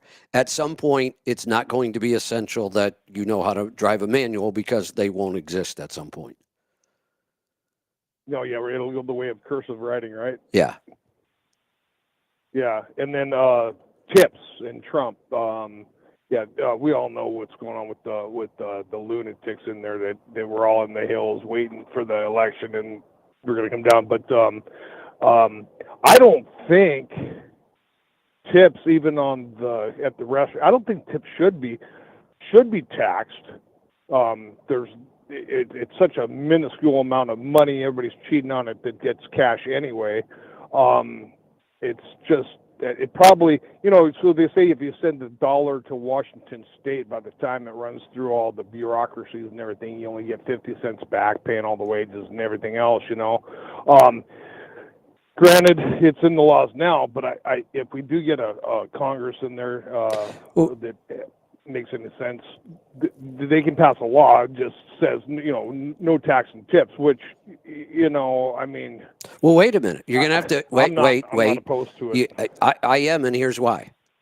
Who that receives tips? Only restaurant workers? What about hotel workers? What about everybody? I think everybody. I think no cash tips should be no cash tips should be taxed at all. So restaurants, everybody. Well, wait a minute. I'm going to start encouraging my members and customers to tip us when they for this phone call. Or when they buy stuff in our store. Exactly right. And if enough people start tipping, we'll actually start lowering our price. What would stop every industry from doing this? This is a stupid road to go down. The road we should be going down is we should be working to eliminate tipping. It's a stupid system. So just eliminate it. Make the employers pay a market wage. Whatever that happens to be in whatever market, they need to pay, and tipping should just go away. Instead, we're creating laws that will encourage more tipping. No, I know. I'm on the same page with you, and the tipping things got way out of hand. But now, so I went to a Mexican restaurant, ordered some Mexican food to go. Hand her my debit card. She runs it on her little square thing or whatever it is, prints out a little thing that says tip. Now she's standing there. Now that's a lady that's going to be cooking my food. I know. You know what I mean? That's what I mean. The whole system sucks. All she's got to do is hand it to me. Right. All she's going to do is hand it to me. But you know what I mean? It's only $2, whatever. I just give her $2 just because I don't want, Well, you know what you're describing. Food, what you're describing is the way tips started, but they morphed into something else. Here's how I know that. Do you know what? Right. Why do we use the word tips? To ensure problem service. She was going to give me that shit whether, wait a minute. Wait or not, but there might have been a loogie in it. Wait. If a tip is to ensure prompt service, why am I tipping after the service happens? Well, in most restaurants, if it wasn't good, then you don't. Yeah, I know, but let's take truck drivers for example. Will you eat at a lot of restaurants that you only may eat at one time? Yeah, a zillion of them. They'll never see me again. So But then I why still feel should the pressure? why should I tip? It's not going to do me any No, good. no, I know. If I wait until after I get the service and then give a tip, it can't ensure prompt service like it was originally designed to do. And if I'm not coming back, why do I care? Why should I tip them? You know why I do it? Because I feel guilty that they're only making $3 an hour. That's exactly right. That too, you know, and then it's like even the showers we feel at Pilot Blind J. And that poor guy that's got to clean all the showers and stuff. So I wait a minute. $2 or $3. I know, but why do we think that way? What poor guy? What is so damn hard about cleaning a shower? Come on. No, it's just a shit job. Then go get a different job. I would rather tip him than the lady at the restaurant. Yeah, but I shouldn't have to tip them. His employer should pay him for doing a shitty job, not me. I'm paying the employer by paying for the shower, paying for the fuel, buying something in the store. I should not have to tip your employee. No, you don't have to. They don't even have a sign up or anything. You know what I mean? No, I know, but I would rather tip that dude than tip the lady at the restaurant because I feel pressured into it. I don't feel pressured into it at the shower. But the whole system is stupid. We've heard from people who go to other countries there is no tipping in other countries. Why do we have it here? The whole thing is a mess, and it's getting worse, not better. That's the point. We created a system. We all got used to it. Now it's getting worse. You got to tip everywhere now, or they expect you to tip everywhere now. And now we have a president who says, I'm going to make those tips tax-free. Come on. Well, yeah. I totally get you. As opposed to the Supreme Court saying, no, you can't write off student debt, and the clown we got in there now doing it. Does it anyway. So, you know what I mean? I know. Yeah. Right? So that there's something sort of wrong with that picture.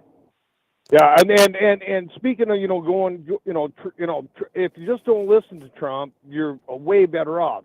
Whenever he comes on the radio, I turn him off, and I'm the biggest Trump supporter in the world because I know he's going to. Oh, I don't watch him speak. I can't. No, you can't. I don't like listening to him. I think he makes. Is there a word bigly? Is that even a word? No. I don't even know if that's a word. I don't.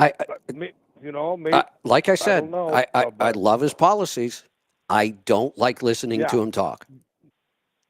But at the same token, if we do get the House and the Senate and get Trump elected, I'm not one of those guys where it's like, you know what, he's going to go in there and prosecute everybody. If he doesn't go in there, I want to see heads roll. I want to see him prosecute people like nobody's ever been prosecuted before. I want him to find shit on these people. This has to stop, and there's no way it's going to stop unless he goes and does that, because they're going to do it again. They're going to just continue to do it over and over and over again. I have a totally different take on this. Yeah, well, he did that the first time. Look at Hillary. Bygones be bygones, and look what they did.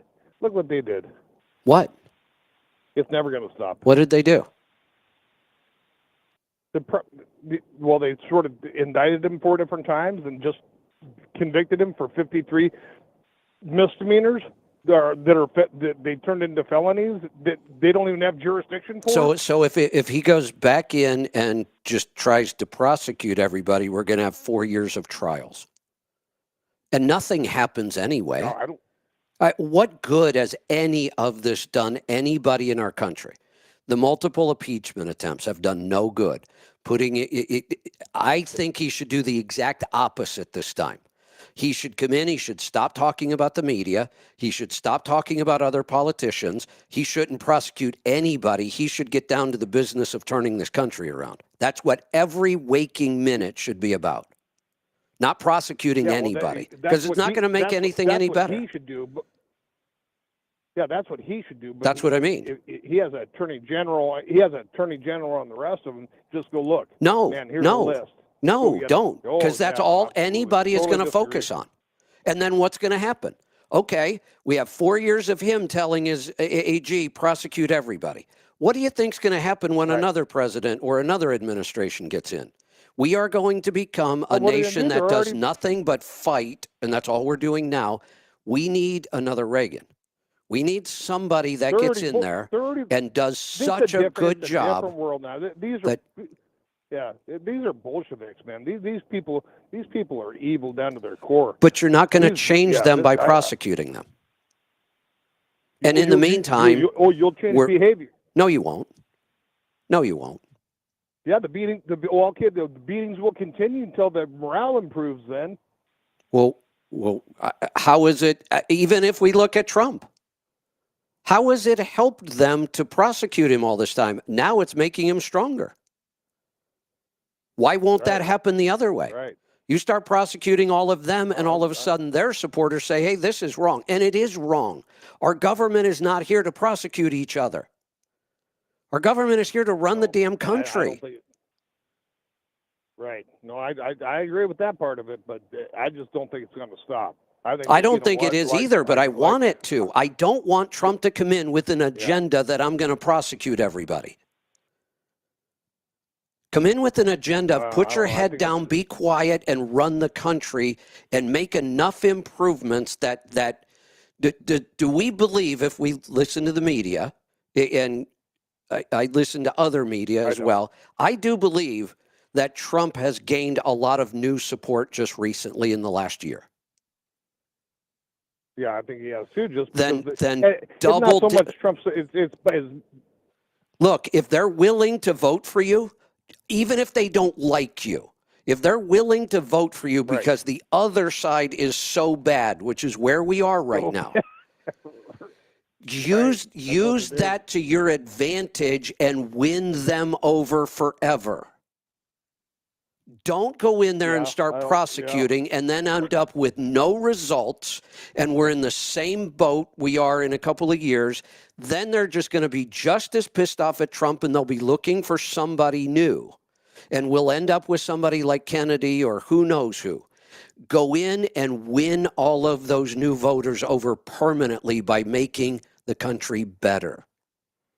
Follow your own slogan of make America great again, and you're not going to make America great by prosecuting a bunch of politicians. It's not going to happen.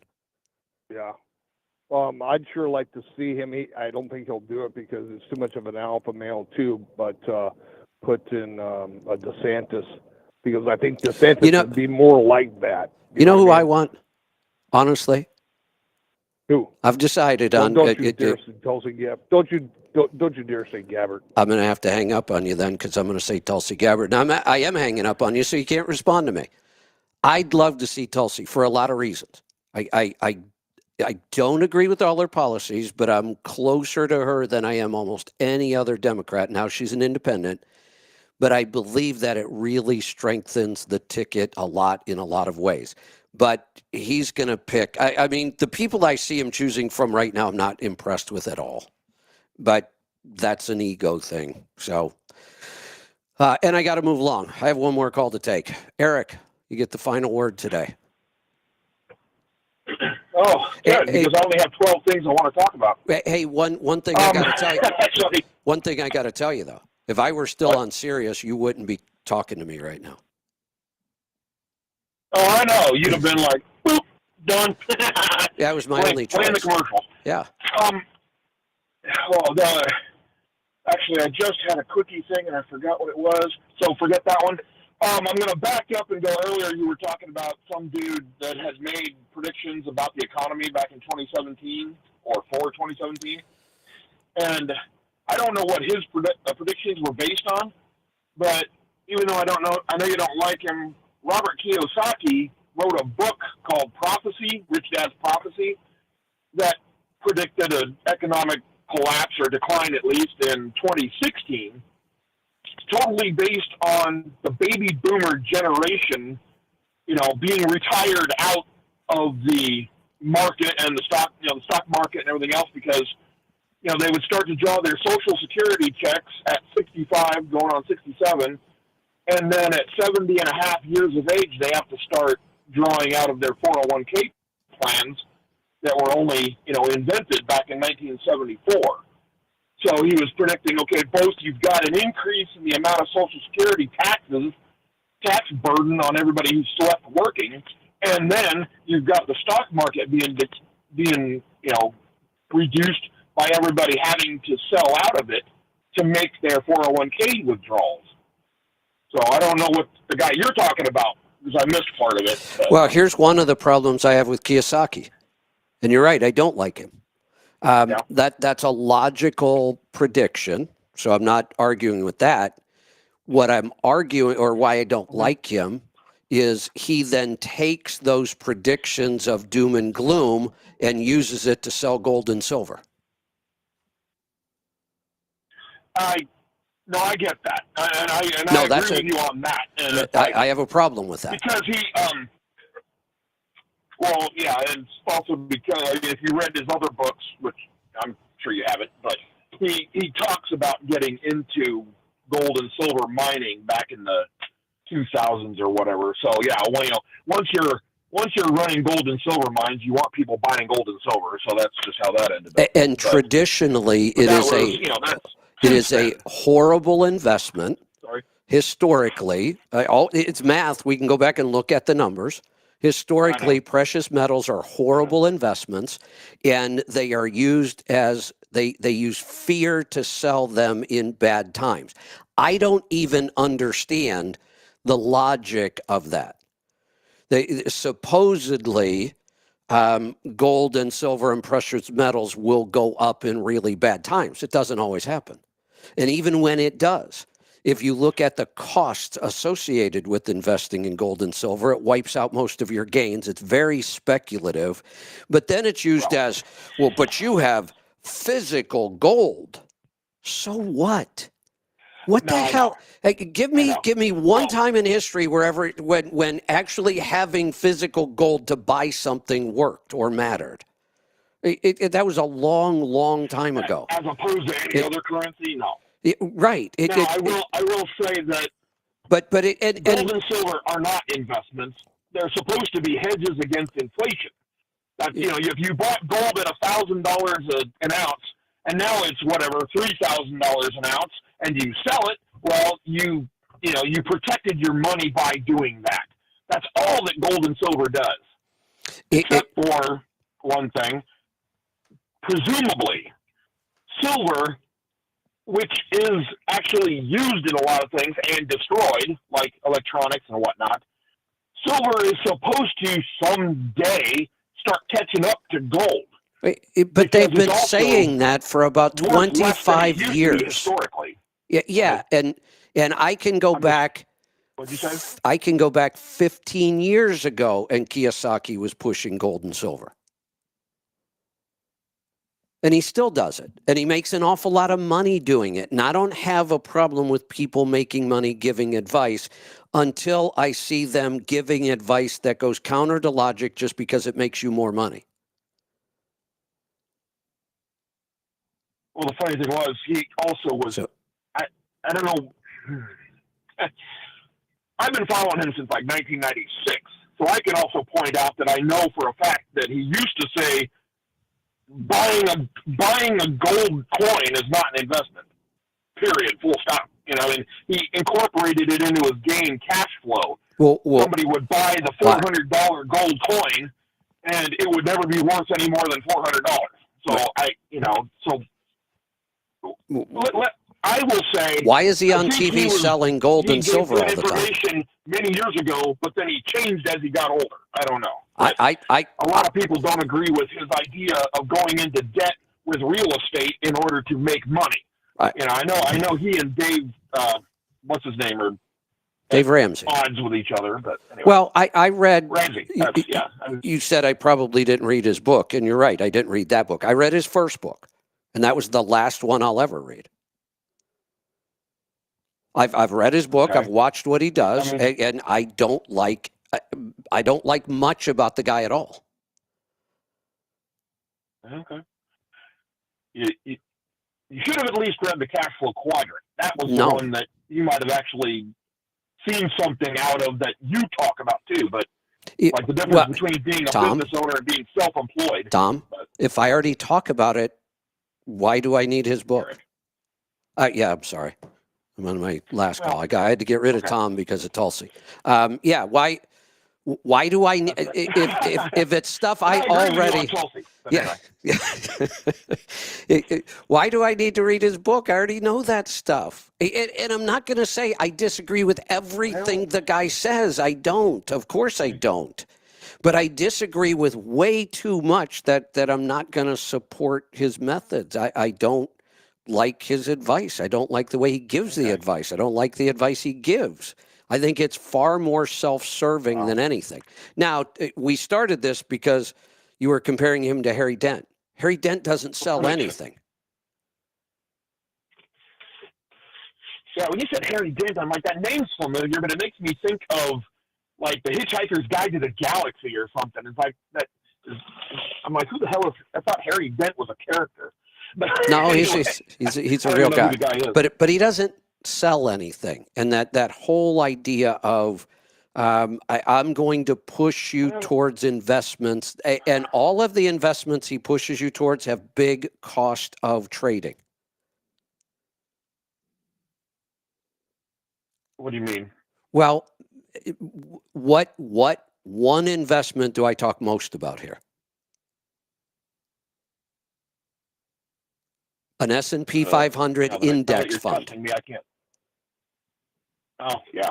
Okay. It's cheap to invest. The cost, the administrative cost of buying and selling the S&P 500 is dirt cheap. Buying and selling gold has high commissions.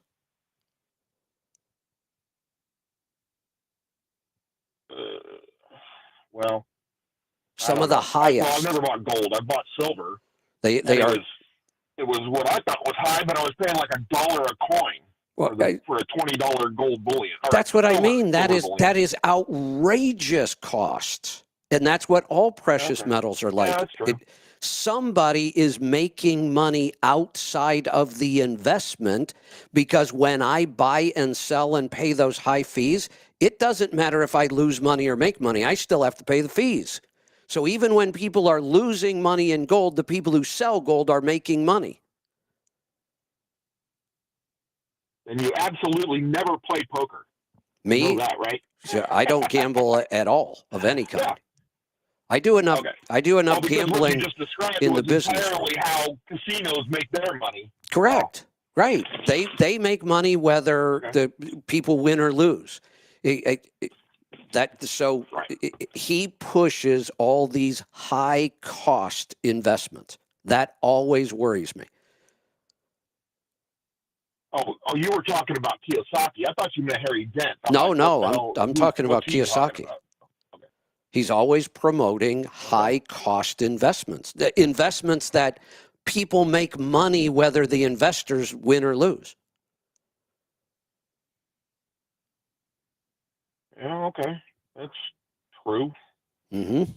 But what does Harry Dent do? If he's giving advice without selling anything, how does he make his money, and what makes him trustworthy because of it? Well, don't we get financial advice from Noel Perry?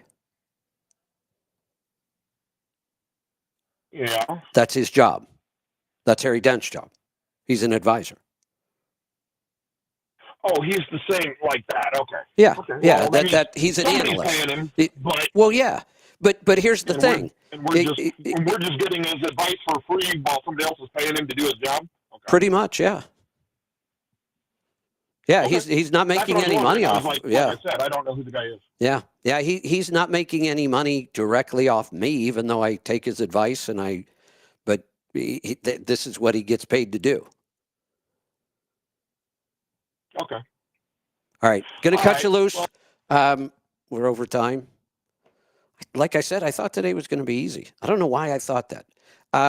Actually, almost all of the shows now go full 3 hours, and we've got to turn phones off. That's a good thing. I'm not complaining about it.